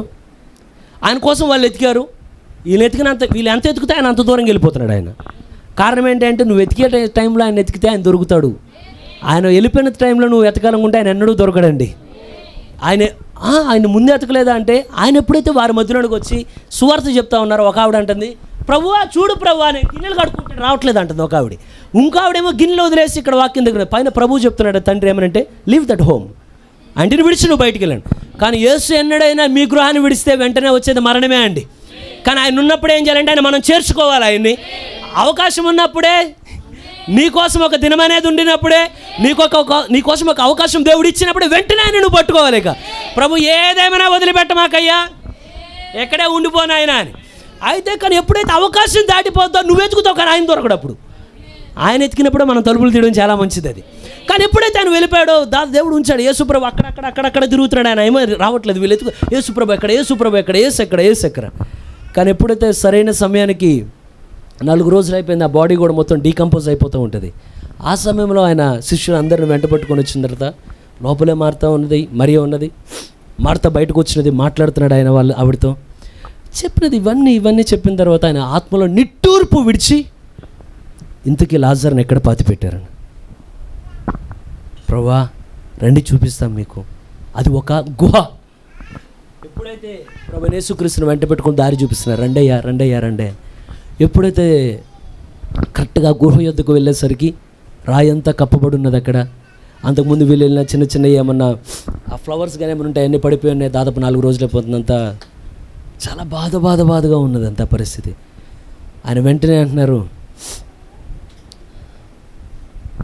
రాయి తొలగించుడి. వెంటనే ఆవిడ, అయ్యా ఆయన చనిపోయి 4 రోజులైనదయ్యా. మార్తా మరియా ఎవరైనా సరే నువ్వు నమ్మిన ఎడల దేవుని యొక్క మహిమ నువ్వు చూస్తావు. రాతిని తొలగించుడి. కారణాలు చెప్పొద్దు, పరిస్థితులు ఎలా ఉన్నాయో చెప్పకు, అనుకూల పరిస్థితులు ఎలా ఉన్నాయో చెప్పమాకు, నువ్వు కంటితో చూసింది అసలు చెప్పమాకు. ఆయన నీకేమి చెప్పాడో నువ్వు కానీ విశ్వాసము కలిగి ఉంటే ఆ విశ్వాసాన్ని పనిలో చూపించుదాన్ని అక్కడ. అయ్యా నేను నమ్మానయ్యా ఏమనంటే నువ్వు అప్పుడే కాదు ఇప్పటికి కూడా సమాధిలో ఉన్నవాడిని నువ్వు పైకి లేవనెత్తగలిగిన దేవుడు నువ్వు మానవుడు కాదు కానీ సజీవుడైన దేవుడివి నువ్వు ఇక్కడ ఈ స్థలంలో ఉన్నావు. ఆయన నేను నమ్మాను దాన్ని. ఆయన అన్నాడు రాయి తొలగించుడి. నువ్వు నేను ఏం చేయాలంటే మన పని ఎన్ని డేస్ చెప్పొద్దు ఆయనకి, లోపల ఎంత కుళ్ళిపోయి ఉంటుందో చెప్పొద్దు ఆయనకి. కానీ నువ్వు నేను చేయవలసిన కార్యం ఏంటంటే నువ్వు నమ్మిన ఎడల, ఎంతమంది నమ్మే వాళ్ళు ఉన్నారండి? నువ్వు నమ్మిన ఎడల నువ్వు ఆ కార్యం నువ్వు తప్పుగా చూస్తావు, కానీ నువ్వు నమ్మిన ఎడల ఆ రాత్రి తొలగించు. చెప్పవచ్చునా? నువ్వు నమ్మిన ఎడల అవిశ్వాసమైన బండను తొలగించి రాత్రికాలం మందున నువ్వు నమ్మిన ఎడల నీలో ఉన్న సందేహాన్ని పక్కన పెట్టు. నువ్వు నమ్మిన ఎడల ఏ కార్యమైనా తీసి పక్కన పెట్టు. విశ్వాసం మామూలుది కాదండి. మరణాన్ని జయించినది విజయమే. మరణాన్ని జయించిన విజయం మన విశ్వాసమే. పాపాన్ని జయించిన విజయం విశ్వాసమే. చింతను జయించేది విశ్వాసమే. ప్రపంచాన్ని జయించినది విశ్వాసమే. దేని జయిస్తుంది? దేనినైనా జయిస్తుంది విశ్వాసం అనేది. కానీ నీ విశ్వాసం అనేది అది విశ్వాసంగా ఉంటే సరిపోదు, కానీ నీ విశ్వాసం ఏమాలంటే పనిగా మారాలి. ఎంతమంది విశ్వాసం ఉండాలని కోరుతున్నారు? ఎంతమంది మీ విశ్వాసం పనిలోనికి మారాలని కోరుతున్నారు? అబ్రహామాన్ని నేను దీవిస్తాను. ఓ ప్రభువా, ఇప్పుడు వరకు నేను చాలా మందిని ఆరాధించాను కానీ ఎవరు నాతో మాట్లాడాల. నువ్వు దేవుడు అని నేను నమ్మానయ్యా. అబ్రహామా నువ్వు రా బయటికి, నువ్వు దేశంలో ఉండి నీ బంధువులు అవుతుంటే నీ దగ్గర ఏమైతే ఉన్నాయో ఇవన్నీ వదిలేసి నువ్వు వచ్చాయి. ప్రభువా నేను నమ్ముతాను, నేను నమ్ముతున్నానయ్యా నిన్ను. కానీ కొంచెం ఇక్కడ ఉంటే దీవించచ్చుగా. నువ్వు నమ్మిన ఎడల, నువ్వు విశ్వసించిన ఎడల నువ్వు ఉన్న స్థలాన్ని అన్నీ విడిచిపెట్టి నువ్వు ముందుకు రా. మోషే విశ్వాసమును బట్టి, మోషే పెద్దవాడైనప్పుడు ఐగుప్తు ధనము కంటే క్రీస్తు విషయమైన నింద గొప్ప భాగ్యమని ఎంచుకొని ఐగుప్తులో లేనండి, ఐగుప్తును వదిలిపెట్టి దేవుని కొరకు ముందుకు పరిగెత్తుకొని వచ్చాడు. విశ్వాసంతో కూడిన పనా? ఎంతమంది విశ్వాసంతో కూడిన పని కోరుతున్నారు? విశ్వాసమును బట్టి ఎరుకోగోళ్ళు కూలినా? ఆమేన్. విశ్వాసమును బట్టి కూలినా? విశ్వాసమును బట్టి కూలలేదండి, విశ్వాసముతో కూడిన పనిని బట్టి కూలిని. అదేంటి సుదర్శన్, విశ్వాసముతో పాటు కూడిన పని వలన అంటే నిజమే అండి. కారణం ఏంటంటే యెహోషువ చెప్తున్నాడు, అదిగో మీరు ఎరుకో గోళ్ళు ఇవన్నీ చూస్తున్నారు కదా, కానీ దేవుడు మీ శత్రువుని మీకు అప్పగించబోతున్నాడు. జేసీబీ లేదు, పెద్ద బుల్డోజర్ లేవు, తీసుకెళ్ళి దాన్ని గుద్దేయడానికి ఏమీ లేవు వీళ్ళ చేతిలో. వీళ్ళంతా ఇంత లిల్లీ పుట్లాగా ఉన్నారు మొత్తం. అదేమో పెద్ద పెద్ద గోళ్ళు అయ్యాన్ని ఎరుకోగోళ్ళు. ఇంత చిన్న పిల్ల అసలు పైనుండి శత్రువు చూసాను కూడా, ఎప్పుడు వస్తారు మీరు, మీ వల్ల కాదని నవ్వుకుంటారు, ఎప్పటికీ జరగదని. కానీ యెహోషువ అంటున్నాడు, మీరేం దిగులు పడద్దు, దేవుడు మాట చెప్తే అది కంప్లీట్, అది జరిగిపోయిన సంగతే. దేవుడు చెప్తే జరిగే సంగతి కాదు, నువ్వు నమ్మితే అది జరిగిపోయిన సంగతే. అదే ఎరుకోగోని దేవునికి ఇస్తాడు అంతే. అదే ఎరుకో పట్టణంలోకి మీరు వెళ్తారు అంతే.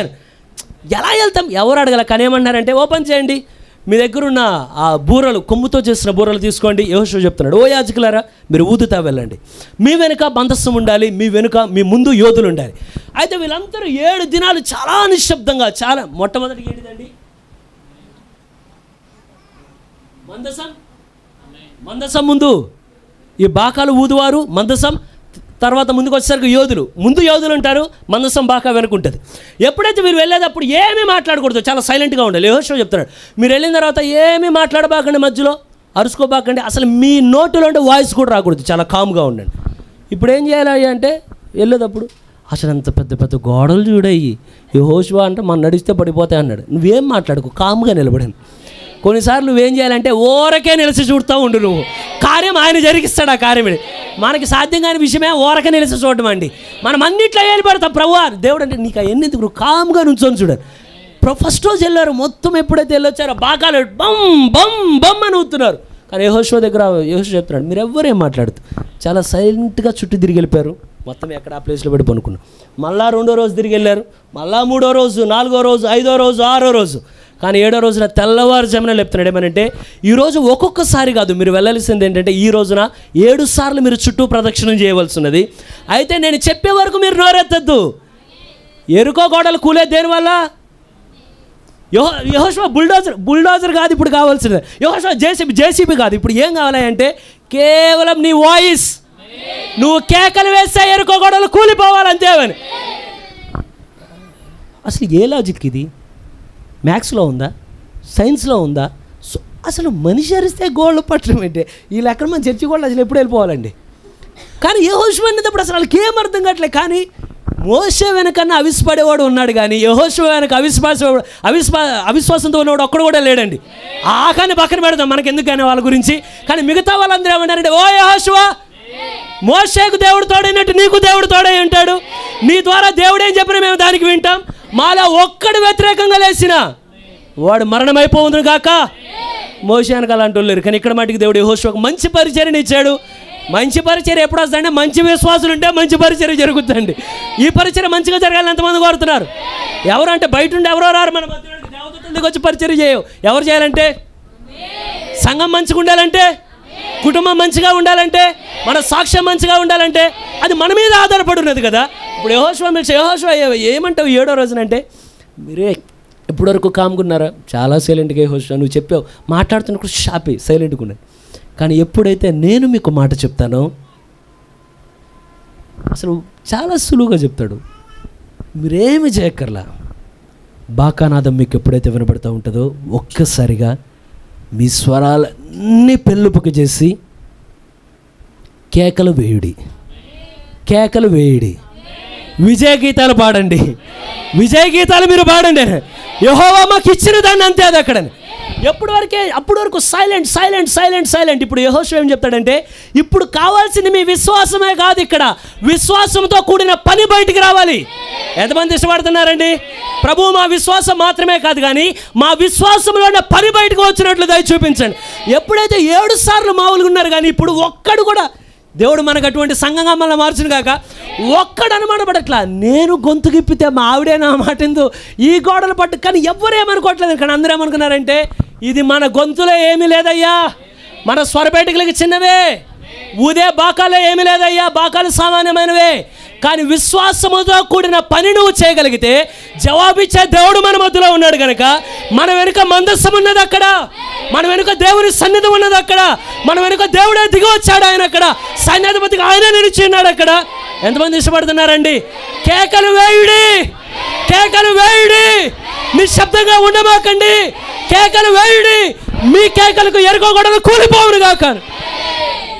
అసలు ఏమి చాలా కామ్గా ఉన్నారు అప్పుడు వరకు. కానీ ఒక్కసారిగా నీకు వ్యాధి ఉంటే దయ్యం నీతో గుసగుసలు చెప్తాడండి. మీకు విషయం తెలుసా? నేను ఎప్పుడు నమ్ముతా, ప్రవక్త మాట చెప్తాడు, అడవిలో సింహం ఒక్కసారిగా, నాకు గాంధీ శబ్దం నాకు ఇమిటేషన్ రాదులేండి, వేరేలాగుంటే మీరు ఇబ్బంది పడతారు, ఏదో ఒకటి. అది ఎప్పుడైతే సింహం మంచి స్వరంతో, అది ఇంతకుముందు కూడా చెప్పినట్టున్నాను, అది ఇలా గర్జిస్తే వీడియో కూడా ఉంటుంది, పక్కన దుమ్ములా లెగుస్తుంది. లోపల ఇలాంటి యాంప్లిఫైర్ మిక్సర్ అని పెట్టేశాడు దేవుడు, మనం ఏం చేస్తాం దానికి. కానీ ఎప్పుడైతే సింహం ఒక్కసారి గర్జిస్తుందో ప్రవక్త అంటాడు, చిన్న చిన్న కోతులు అప్పటి వరకు చిక్క చిక్క చిక్క చిక్క చిక్కన చిక్క చిక్క చిక్క నడుస్తుండే. నాకు కొన్నిసార్లు ఇక్కడ ప్రేరు జాతర భయం వేస్తే, పొద్దున పూట వెళ్ళేటప్పుడు ధన ధన ధన ధన ధన ధనం అని వెళ్తూ ఉంటాయి ఇక్కడ.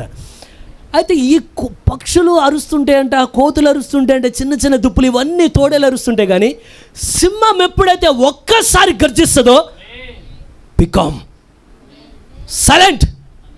ఇంకేం అట్లా సైలెంట్. అయ్యా ఇప్పుడు ఏ విషయం, మన ఇంటి దగ్గర మన సంధి దగ్గర కాదు అరిసేది. ఇది నీ హృదయంలో సందేహం వచ్చినప్పుడు, నీ హృదయంలో అనుమానం అనేది వచ్చినప్పుడు, పరిస్థితులు చూసినప్పుడు, భయం అనిపించినప్పుడు, ఈ కోతులన్నీ కిచకిచకిచ శబ్దం చేస్తూ ఉంటే, నీలో విశ్వాసం అనే సింహం గర్జిస్తే పరిస్థితులన్నీ సైలెంట్. చూడండి ఎంతమందికి అర్థమవుతున్నదని చెప్తున్నది. నీ మైండ్ మొత్తం దయ్యం తినేయాలనుకున్నప్పుడు ఒక్కటే ఎవరయ్యా శబ్దం వేయాలంటే, నీలో విశ్వాసం అనేది గర్జించడం ప్రారంభిస్తే దయ్యం ఆగిపోవాలి, సందేహాలు ఆగిపోవాలి, అవిశ్వాసం ఆగిపోవాలి, కలవరం ఆగిపోవాలి, భయం అనేది ఆగిపోవాలి.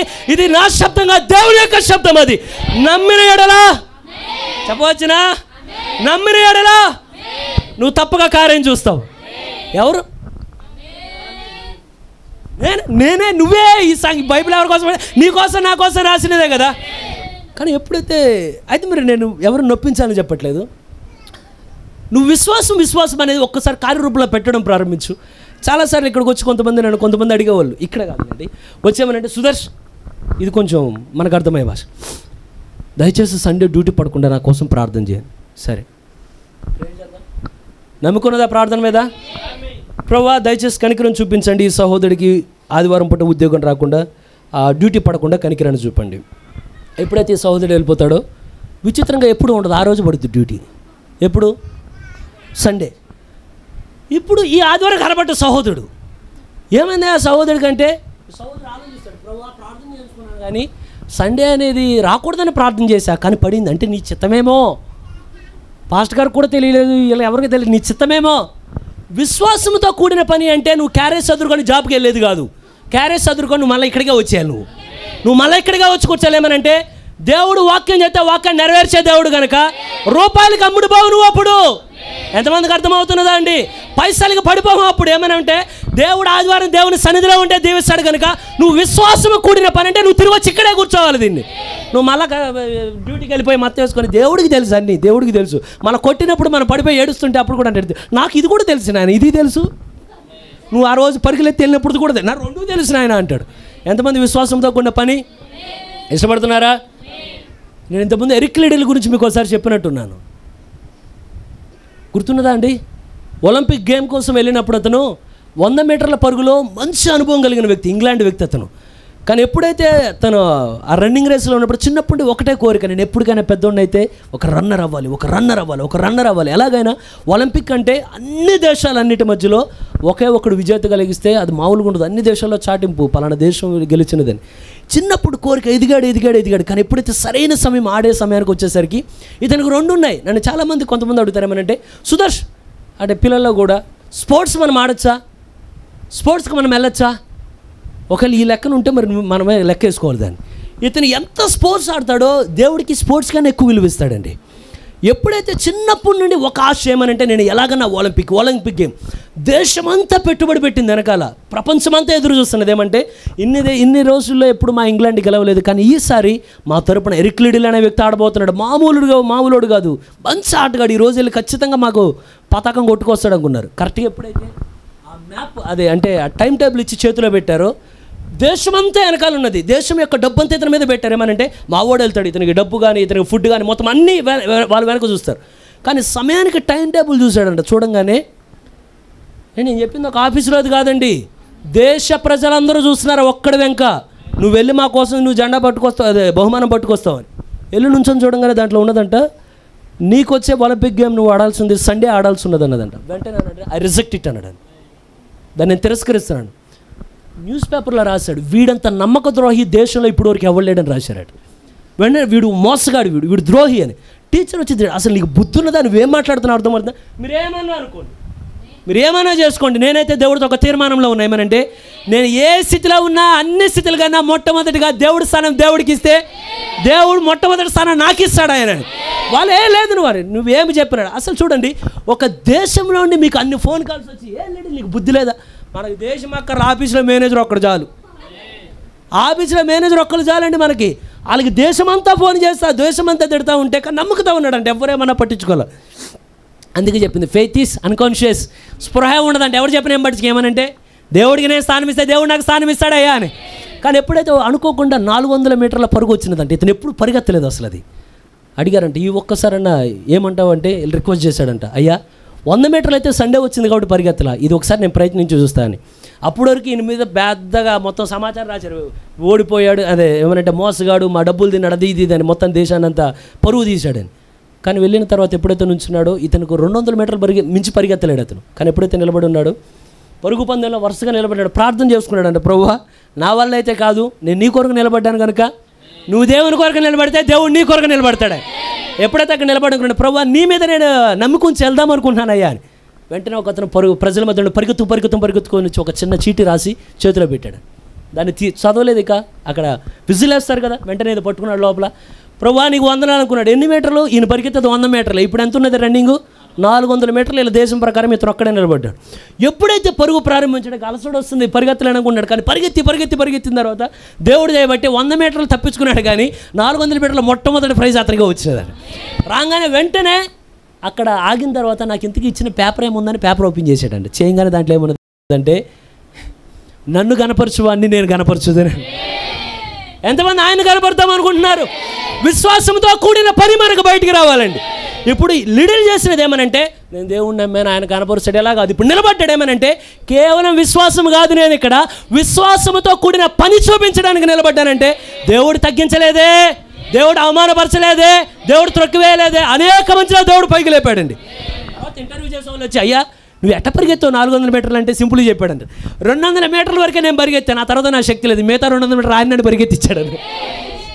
ఎంతమంది విశ్వాసంతో కూడిన పనిని ఇష్టపడుతున్నారు? ఉండవల్ల మనకి ఆమేన్. రెండో చదువుతాం బ్రదర్, 2వ అధ్యాయం.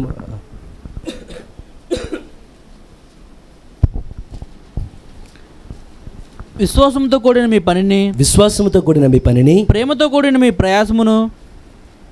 ప్రేమతో కూడిన ప్రయాస అండి. ప్రేమతో కూడిన ప్రయాసం. ఇప్పుడు ముందు మనకి విశ్వాసంతో కూడిన పని ఓకేనా? మనకు కావాలా? మన జీవితంలో చూపించాలా? అబ్బా ఇన్ని మాటలు చెప్తున్నావు నువ్వంటే మీకు ఏ దేవుడు సాయం చేస్తాడు, నాకు అదే దేవుడు సాయం చేస్తాడు. అయితే రెండవదిగా ప్రేమతో కూడిన ప్రయాస. అయితే మీరు గమనించండి, ఎక్కడైతే ప్రేమ ఉంటుందో ఎక్కడ ఉండద్దు అంటారా? మళ్ళా ఉందంటారా? ఎక్కడెక్కడైతే ప్రేమ ఉంటుందో నటించే ప్రేమ కాదు. ప్రవక్త అంటాడు ఏమనంటే నువ్వు నిజంగా ప్రేమించగలిగితే నీ శత్రువులు కూడా దేవుడు నీకు మిత్రుడిగా మార్చేస్తాడు. కానీ యాక్టింగ్ చేయకంటాడు. ఏమనంటే యాక్టింగ్ చేస్తే దేవుడు కాదు, ముందు నీ పక్కన గుర్తుపట్టేస్తాడంట. నీ కళ్ళల్లోనే ఒక రకంగా ఉండగానే మీకు ఎంతమంది తెలుసు మన యొక్క హావభావాలు కుక్క గుర్తుపడుతుందని. మీరు కుక్క అది ఏమైనా కొంచెం తిరగబడేది అనుకోండి, మీరు అక్కడికి వెళ్ళి మరి డేరుగా నిలబడి కళ్ళు అంటే కళ్ళు చూస్తుంది. అది అంటే కళ్ళు కొంచెం తేడాగా ఉండి ఇంట్లో అంటున్నాడని చెప్పి వెంటనే కరుస్తుంది. అది కారణం ఏంటంటే ప్రవక్త చెప్పినది అదంతా మీ కళ్ళలో ఏమన్నదో గుర్తుపడుతుంది. అది మరి కుక్క గుర్తుపడితే తోటి విశ్వాసం గుర్తుపట్టడా? మనం చేసే యాక్టింగ్ గుర్తుపడతారా లేదా? ఇది డూప్లికేట్ లవ్ కాదు. ప్రవక్త అంటాడు నిజమైన ప్రేమ. మీరు ఎవరైనా ఈ వర్తమానం చదివారు లేదో, when the love is projected అంటాడు. ఏమనంటే ప్రొజెక్టర్ తెలుసా? కొన్ని చోట్ల థియేటర్ వాడతారు, అంటే తెర మీద సినిమా వేస్తారు కదా, అప్పుడు ప్రొజెక్టర్ ఉంటుంది. అక్కడ ఒక చిన్నదే పెడితే ఈ లైటింగ్లో ఉండి దీంట్లో ఉన్న సినిమా ఏమైంది అంటే వీడియో ఏదైనా పెద్ద తెర మీద వస్తుంది. ఇది లోపల దాక్కుంటుందా బయటకు వస్తుందా? అంటే ఇప్పుడు మూవీ ఏమంతా ప్రొజెక్ట్ అవుతున్నది.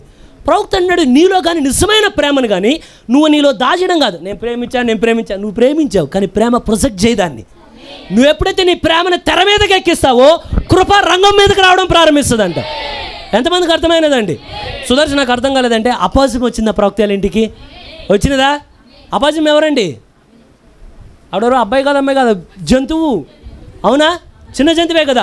కానీ అది ఎప్పుడైతే జంతువు అపాజం వచ్చినదో ప్రవక్త ఏమంటాడంటే, దాన్ని చూసినప్పుడు అప్పుడు ప్రేమ గురించి ప్రసంగాలు చేశాడంటే, అనేకం చేశాడండి. కానీ వెంటనే దేవుడు మాట్లాడిన తర్వాత ఎప్పుడైతే చిన్నదానికి ప్రవక్త ప్రార్థన చేశాడో ప్రవక్త ఏమన్నాడంటే, దాని యొక్క తల్లి ప్రేమ అది ప్రదర్శించినదంట. ఎంతమందికి అర్థమైనదండి? అప్పటికే పిల్లలు కనేసి అలా కాలువల్లో ఇసిరేసే వాళ్ళు ఉంటే, కానీ ఈ బుడ్డ అపాసం ఏమనుకుంటుందంటే, ఇది నా బిడ్డ, ఈ 9 బిడ్డలు నా బిడ్డలు, ఇవి ఏదైనా దేవుడు దీవించిన గాక, ఏదైనా దేవుడు నాకు స్వస్థత ఇచ్చిన గాక అంటే అనేక మందిని పంపిన దేవుడు ఇప్పుడు దీని దగ్గరికి పంపించాడు. ఎవరంటే ప్రవక్త దగ్గరికి పంపించాడు దీన్ని. ఆ చిన్న ఎలుక లాంటిది ఎప్పుడైతే అలా ఉన్నదో నిజమైన ప్రేమ అది ప్రదర్శిస్తే కృప అనేది రంగంలోనికి వచ్చి మూగజీవి కూడా స్వస్థతనిచ్చినదండి. ఎంతమందికి అర్థమైనదండి? ప్రవక్త నిలబడి ఉన్నప్పుడు ఒకసారి 6 అడుగులు, దాదాపు 7 అడుగులు ఎంతో చెప్తారు, అతను వేగంగా కొట్టడానికి వస్తాడు ఆ ప్రవక్తని. ఇవన్నీ కొత్తగా చెప్పే కదా, ఇవన్నీ మీకు తెలిసినవే అండి. కానీ నేను అనుకున్న కోణం దాంట్లో బయట తీయాలని కోరుతున్నా. గుర్తున్నదా? ప్రవక్తలో వాక్యం చెప్తా ఉంటే నిలబడంగానే స్టేజ్ మీద అక్కడి నుండి వచ్చి గడ్డిలో తిరిగే సర్పం వంటి వాడా అని చెప్పి కొట్టడానికి వస్తూ ఉంటాడు మీదకి.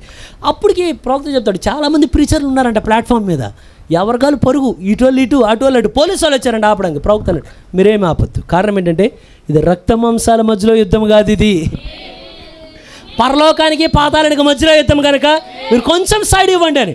ఎప్పుడైతే ఆ వ్యక్తి వస్తున్నాడో ప్రవక్తలో కోపం ఏమీ లేదు, కానీ నిజమైన ప్రేమ ప్రదర్శించాడంట. ప్రవక్త ఏమనంటే, ప్రభు అతను కూడా నా వంటి వాడే, అతనిలో పొరపాటు లేదు, అతనిలో ఉన్న దురాత్మలో పొరపాటు ఉన్నదని.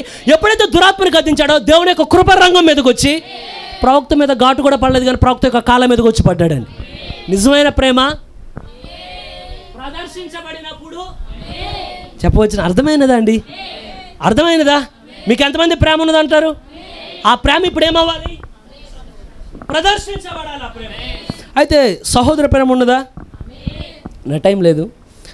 విచిత్రం అది, ఇక్కడికి వచ్చేటప్పుడు ఏమో నోట్స్ లేదనుకుంటే మేము ఇక్కడికి వచ్చిన తర్వాత టైం ఉండలేదని ఇబ్బంది పడుతున్నాం. సహోదర ప్రేమ ఉన్నది. ఇంకా నేను చదివితే చాలా టైం అయిపోద్దండి. ఇంకా నాకు 5 నిమిషాలే సమయం ఉన్నది. ఇక్కడ కొద్ది మాటలు ఉన్నాయి, కొద్ది మాటల వరకు వెళ్ళిపోదాం. కారణం ఏమయ్యా అంటే, ఒక్కసారి సహోదర ప్రేమ గురించి వీళ్ళ దగ్గర చదువుదాం బ్రదర్. 1 తెస్సలోనికీయులు 3:10 చూడండి. మేము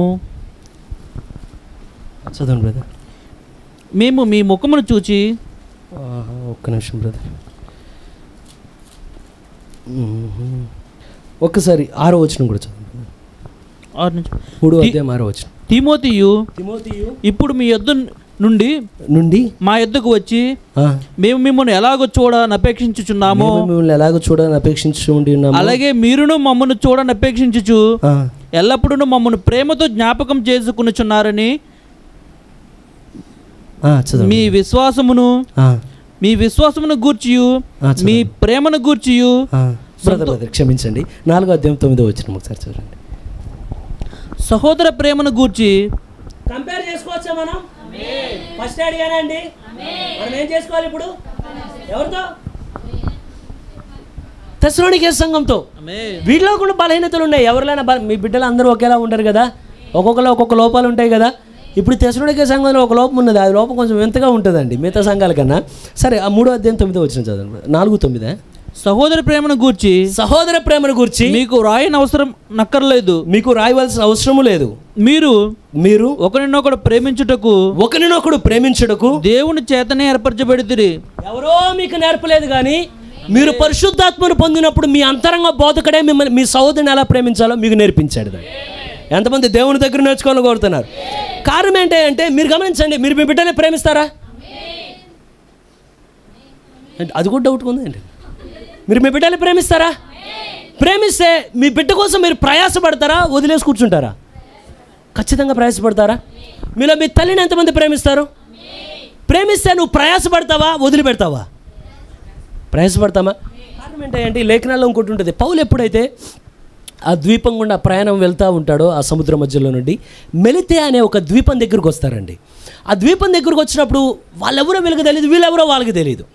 కానీ ఎప్పుడైతే ఈ పౌలు యొక్క ఓడ అక్కడ ఆగుద్దో ఈ మెలితే ద్వీపవాసులు వెంటనే ఏం చేస్తారంటే గమనిస్తారు. రీసెంట్గా ఒక మరి న్యూస్లో విన్నారో లేదో, సెంటలీ అనుకుంటా అది ద్వీపం పేరు, ప్రపంచం మొత్తంలో ఎన్నడూ ఏ ఒక్క మనిషి కూడా తాకని ద్వీపం అది సెంటలిన్ అని. ఆ ద్వీపంలో 200 మంది ప్రజలు ఉంటారు. వాళ్ళ భాష ఏంటో ఎవరికి తెలియదు, వాళ్ళ కట్టడేంటో ఎవరికి తెలియదు. వాళ్ళ దగ్గరికి వెళ్తే గవర్నమెంట్ చట్ట ప్రకారం నేరం, అది ఎవరు వెళ్ళకూడదు వాళ్ళ దగ్గరికి. రీసెంట్గా ఒకసారి 2018లో ఒక మిషనరీ, అది మరి దేవుడిగా తెలియాలి ఆ కార్యం ఏంటనేది, వారికే క్రీస్తును ప్రకటిద్దామని చెప్పి చట్టపరంగా కాదు చట్టానికి వ్యతిరేకంగా పనిచేశాడు. అక్కడ దొంగలుగా ప్రజలకి కొంత డబ్బులు ఇచ్చి ఆ బోట్లో వాటిలో వెళ్తే అలా నిలబడి ఉన్నాడు. ద్వీపంలోనికి వచ్చేటప్పుడే బాణాలు వేసి కొడితే నీళ్ళలో పడి చచ్చిపోయాడు. అక్కడ తీసుకెళ్ళి మట్టిలో బాధ పెట్టారు. అక్కడ ఏ ఒక్కడిని దగ్గరికి రానివ్వరు. వాళ్ళ హెలికాప్టర్లో వీళ్ళు ఎలా ఉన్నారో పైనుండి చూస్తే హెలికాప్టర్గా బాణ వేస్తారు వాళ్ళు. అసలు ఒక మనిషి వాళ్ళ దగ్గరికి వస్తే వాళ్ళ భయం ఏంటంటే వీళ్ళు మమ్మల్ని చంపేస్తారు. కానీ మెలితే ద్వీపం పరిస్థితి అలా లేదండి. ఎప్పుడైతే పౌలు వీళ్ళందరూ ఓడలో ఉండి అందరూ దెబ్బలు తిని లోనికి వచ్చారో, కానీ పౌలు ఏమంటాడంటే వారు మా పట్ల చూపిన ప్రేమ అంతా ఇంత కాదని. అంటే ఎవరు కదిలించాలి ఆ కార్యాన్ని? దేవుడే కదిలించాలి కదా. అనాగరు ద్వీపవాసులు వాళ్ళు, అనాగరికులు అంటే ఏమి తెలియని వాళ్ళు. కానీ ఎప్పుడైతే పౌలు వాళ్ళ మధ్యలోకి కలిస్తే పౌలు కోసం వాళ్ళే కట్టెలన్నీ మోసుకొని వస్తున్నారు. వాళ్ళు అక్కడ పౌలు కోసం మిగతా పనులు వాళ్ళే చేస్తున్నారు. కానీ ఎక్కడ ప్రేమ ఉంటుందో అక్కడ ఖచ్చితంగా ప్రయాస అనేది ఉంటుంది. నీ బిడ్డ కోసం అయితే ఓ ప్రయాస అనేది ఉంటుంది నీకు. నీ తల్లి నువ్వు ప్రేమిస్తే అక్కడ ప్రయాస అనేది ఖచ్చితంగా ఉంటుంది. ఉంటుందా లేదా అండి? కానీ సంఘానికి వస్తే నువ్వు ప్రేమిస్తే నీ తోటి సహోదరు పట్ల కూడా ఉండాలా ఉండకూడదా? ప్రయాసం ఉంటుందా ఉండదా అండి? కారణం ఏంటంటే ఎక్కువగా నేను విన్న కార్యాల్లో కొన్ని కార్యాలు ఏమయ్యా అంటే, నేను చర్చికి వచ్చానయ్యా, నన్ను ఎవరు పట్టించుకోలేదు. నువ్వు చర్చికి వచ్చి ఎవరు పట్టించుకోబడు. నేను మీకు అర్థమయ్యేట్లు చెప్పాలని కోరుతున్నాను. నేను పలానా ఆరాధనకు వచ్చాను, నిన్ను ఎవరు పట్టించుకుంటారు? నన్ను ఎవరు పట్టించుకుంటారు? మిమ్మల్ని ఎవరు? మనం దేనికోసం వచ్చాం? ఎంతమందికి అర్థమవుతున్నదా అండి? కారణం ఏంటంటే నువ్వు సంఘానికి వచ్చేటప్పుడు ఎలా ఉండాలి అంటే, సంఘం నాకేమిచ్చింది కాదు, నువ్వు సంఘానికి ఏమిచ్చావు. సేవకుడు నాకేమిచ్చాడు? సరే, నువ్వు పరిచయలో ఏ విధంగా సహాయపడ్డావు? ఒకళ్ళు అడిగారు ఏమనంటే, వచ్చిన వాళ్ళల్లా నాకేం చేశాడు, నువ్వేం చేసావు లోనికి వచ్చిన తర్వాత అంటే, ఒక్కసారి ఎంతమంది ఇక్కడికి వచ్చి పరిచర్యలోకి వచ్చి ఎంతమందికి ఎన్ని సంవత్సరాలు అయినదో అండి నాకు తీసుకోండి. సుదర్శన సంఘానికి ఏం చేయాలి? చాలా చేయొచ్చు. చెప్తున్నాడు అక్కడ పౌలు, మీరు సహోదరుడి పట్ల ప్రేమ, కేవలం ప్రేమే కాదు ప్రయాసతో కూడిన ప్రేమను మీరు చూపించారు. ఉన్నదా లేదంటే లేఖనమేనా? నేను కొత్తగా మీకు చెప్పానా? లేఖనమే కదా. అయితే మీరు గమనించండి, నాకు సమయం లేదు, కొన్ని ఉన్నాయి వివరాలు. మీరు వచ్చినప్పటి నుండి ఈ రోజు వరకు, ఎప్పటి నుండి ఎప్పుడు దాకా? అందరూ ఒకే సమయం అలా ఒక్కొక్కసారి వచ్చారు, లెక్క పెట్టుకోండి. మన వల్ల జరిగిన మంచి కార్యాలు ఎన్ని సంఘంలో? నేను వస్తే నా వల్ల ఎన్ని జరిగినాయి, నా కుటుంబం వల్ల ఎన్ని జరిగినాయి, అసలు నా వల్ల నేను వచ్చినప్పుడు ఇప్పటి వరకు ఒకసారి లెక్కేసుకోండి. నా వల్ల నేను ఆవరణలోకి వచ్చిన తర్వాత పరిచర్లో వాళ్ళు పొందిన మేలేంటి? నేను ఆరాధన స్థలానికి వచ్చిన తర్వాత నా వల్ల రక్షించబడిన ఆత్మలేని. అయితే మీరు అందరూ రక్షిస్తారని నేను చెప్పలేను, కానీ నీ ప్రార్థన సహాయం చేస్తానని నేను చెప్పగలను. ఎంతమంది అన్నారు? ప్రవక్త ఏమంటాడంటే, ఒక్కోసారి నువ్వు వెళ్ళి అందరికీ అనారోగ్యం చెప్తున్న అందరికీ నువ్వు ప్రార్థన చేయవు. ప్రార్థన ఎవరు చేస్తుంటే సేవకుడు చేస్తాడు, కానీ సేవకుడు వెనక నీ ప్రార్థన నిలబడతా ఉంటుంది. ఓకేనా? ఎంతమందికి అర్థమైనదండి? ఇప్పుడు లెక్క పెట్టొచ్చిన మనం ఆరాధన స్థలానికి వచ్చిన సంవత్సరం లెక్కేసుకోండి, 2022, 2000 లేకపోతే 2018, అప్పటి నుండి ఇప్పటి వరకు ఆరాధన స్థలంలో నీ వల్ల జరిగిన మంచి కార్యాలు ఎన్ని, నా వల్ల జరిగిన మంచి కార్యాలు ఎన్ని రాసుకోండి అండి. 2, నీ వల్ల నా వల్ల రక్షించబడిన ఆత్మలు ఎన్ని. 3, నీ వల్ల నా పట్ల కట్టబడిన కుటుంబాలు ఎన్ని ఆరాధన స్థలంలో. నీ వల్ల నా వల్ల బలపరచబడిన విశ్వాసులు ఎంతమంది ఉన్నారు. నీ వల్ల నా వల్ల మన ఒక్క మాట వల్ల ఆదరించబడిన వ్యక్తులు ఎంతమంది ఉన్నారు. నీ వల్ల నా వల్ల సంఘములో ఆగిపోయిన కలతలెన్ని, నీ వల్ల నా వల్ల జరిగిన మేలులెన్ని. ఇవన్నీ ఒకవైపు పెట్టండి, రాసి ఎప్పుడు ఒకవైపు పెట్టం కదా, ఇంకోవైపు కూడా ఫిల్ చేయాలి కదా. ఇది కూడా చెప్పొచ్చునా? నీ వల్ల నా వల్ల జరిగిన గొడవలెన్ని. అర్థమైనదండి? పరిచర్య అంటే ఎలా ఉంటాయి? 2 ఉంటాయి కదా. నీ వల్ల కలిగిన ఇబ్బందులైనా ఒకవైపే, నీ వల్ల కలిగిన మేలేంటే ఒకవైపే. రెండింటిని ఒకసారి యేసు చూడు. కారణం ఏంటి అంటే, నువ్వు సంఘంలోకి వస్తే, నువ్వు ప్రయాసపడితే, నువ్వు ప్రేమ చూపగలిగితే సమస్యలు రావు సంఘంలో. దేవుని యొక్క దీవెనల సంఘంలో కుమ్మరించబడతాయి, దేవుని యొక్క ఆశీర్వాదాల సంఘంలో కుమ్మరించబడతాయి, దేవుని యొక్క ఉద్యమం సంఘాన్ని మండిస్తుంది. ఎంతమంది నేను చెప్పింది ఎంతమందికి అర్థమవుతున్నదండి? కారణం ఏంటంటే చాలా చిన్న చిన్నవాడు మన ప్రేమ ఎంత బాగుంటుందంటే ఓపెన్గా చెప్తున్నాడు. మన ఇద్దరికి బాగుంది అనుకో, నేను గడిచింది నాన్నగారు ఎప్పుడో చెప్పిన వాక్యం వింటున్నాను. ఇంటే నాన్నగారు చెప్తున్నారు మెసేజ్ దుర్గాపురంలో చెప్పినప్పుడు, మన ప్రేమ బాగుంటే అంట అసలు ఏది కొనాలన్నా వాళ్ళ దగ్గరికి వెళ్ళి బ్రదరు ఏం కొనాలి మేము, ఆఖరికి నెయిల్ కట్టర్ కొనాలన్నా వాళ్ళ దగ్గరికి వెళ్తామంటే వెళ్ళి ఏ కంపెనీ నెయిల్ కట్టర్ కొనాలంటే అని. అదే కానీ గొడవ జరిగింది అనుకో, డబ్బులు ఎవరి నాయి ఆయన అడగాలి, నీకు ప్రేమ ఆగదు,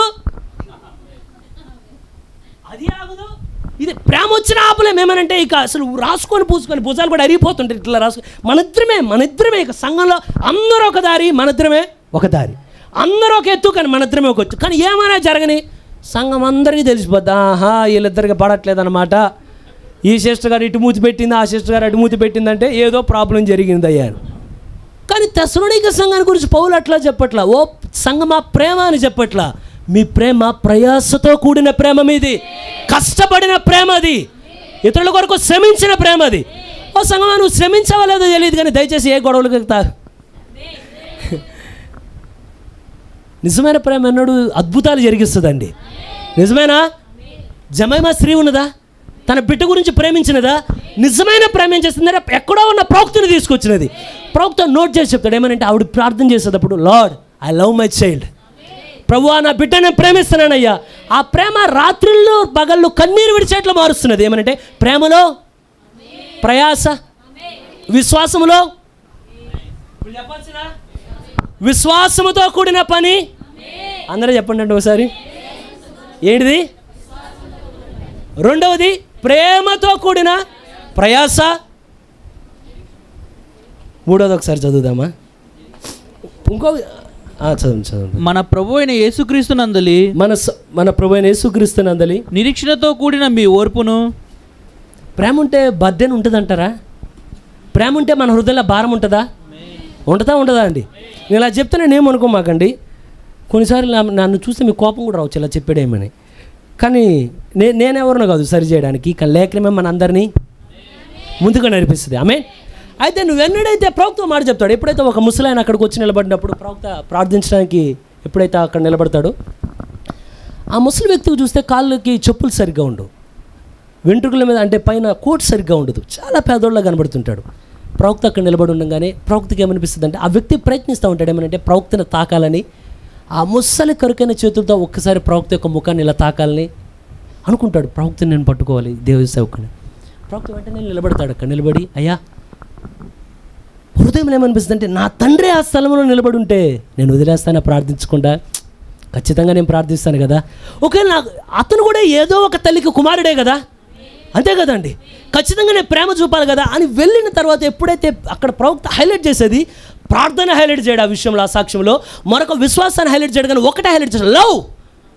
నీకు ఆ వ్యక్తి గురించి ఎప్పుడైతే భారం అనేది నీ హృదయంలో ఉంటుందో ఖచ్చితంగా ప్రార్థన జవాబిస్తుందండి.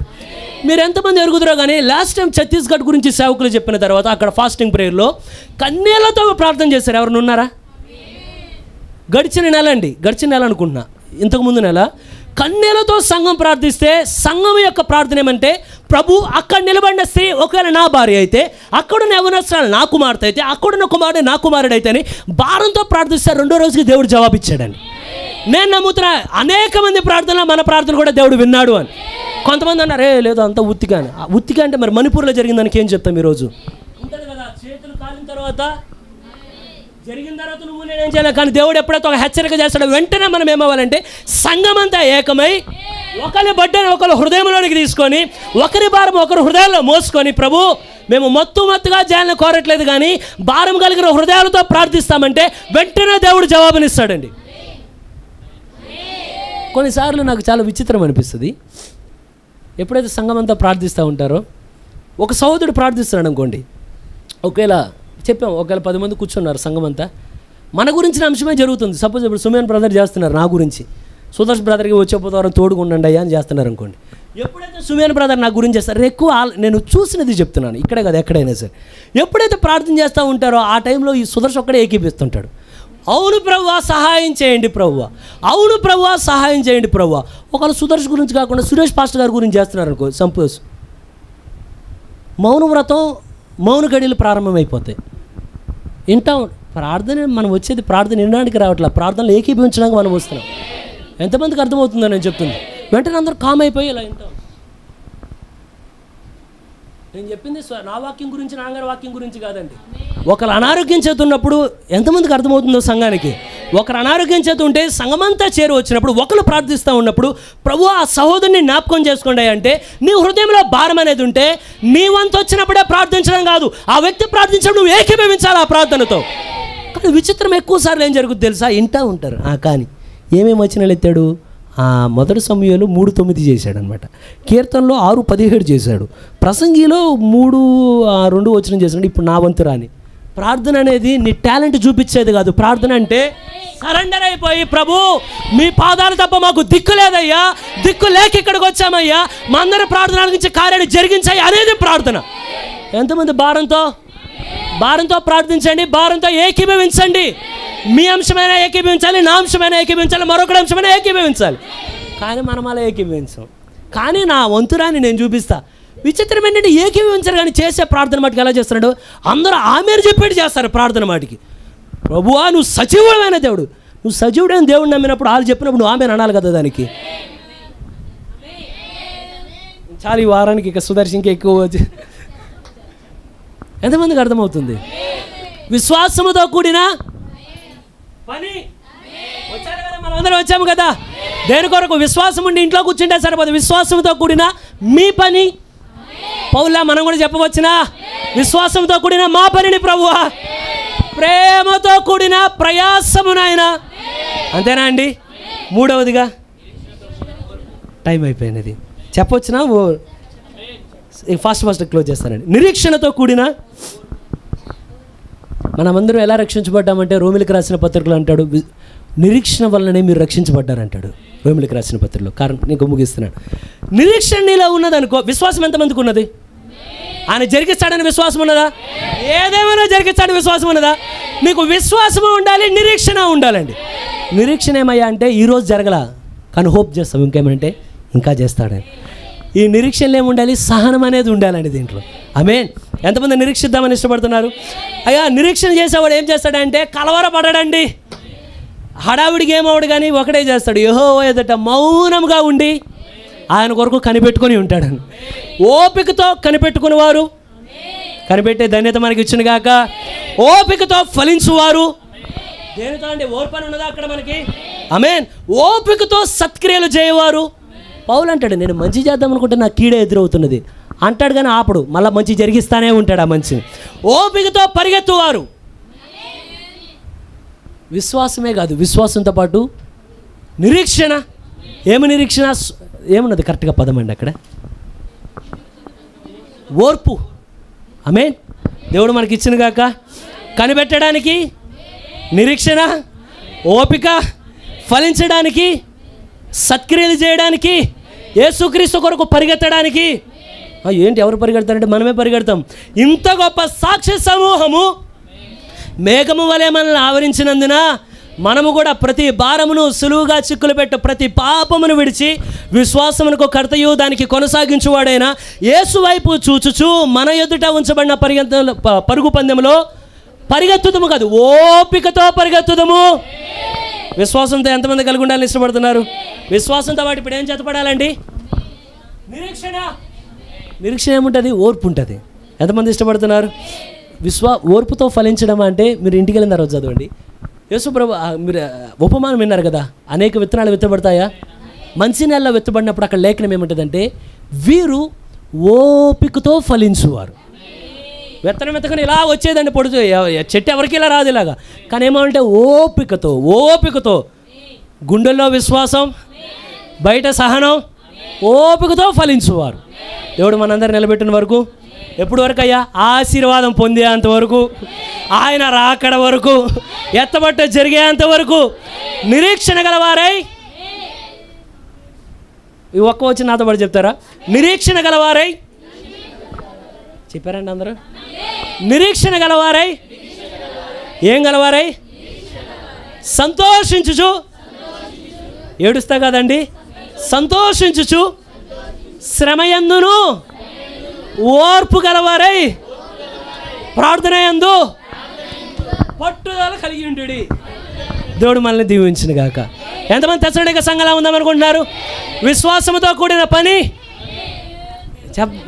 ప్రేమతో కూడిన ప్రయాస, మూడవది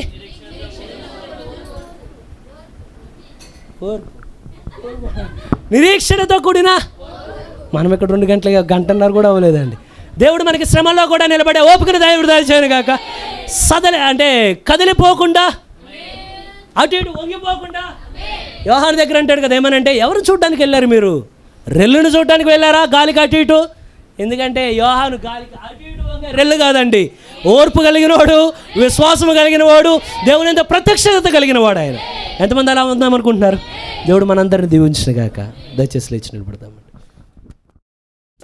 నీవు చేసిన ఉపకారములకు నేనేమి చెల్లింతును? నీవు చేసిన ఉపకారములకు నేనేమి చెల్లింతును? విరిగి నలిగిన బలియాగముగను నా హృదయమ పింతును. విరిగి నలిగిన బలియాగముగను నా హృదయమ పింతును. రక్షణ పాత్రను దేవుని నిత్యము నిన్ను వెంబడించెదను. రక్షణ పాత్రను దేవుని నిత్యము నిన్ను వెంబడించెదను. నీవు చేసిన ఉపకారములకు నేనేమి చెల్లింతును? నీవు చేసిన ఉపకారములకు నేనేమి చెల్లింతును? ఏడాది దూడలనా, వేలాది పొట్టేళ్ళనా, ఏడాది దూడలనా, వేలాది పొట్టేళ్ళనా, నీవు చేసిన ఉపకారములకు నేనేమి చెల్లింతును? నీవు చేసిన ఉపకారములకు నేనేమి చెల్లింతును? ప్రార్థన చేసుకుందాం. మరి ప్రభు కేవలం ఆయన మాటలు మాత్రమే చెప్పలేదు. మరి ఆయన ఏదైతే బోధించినో ఆ బోధించిన బోధగా ఆయన దాన్ని నెరవేర్చెను.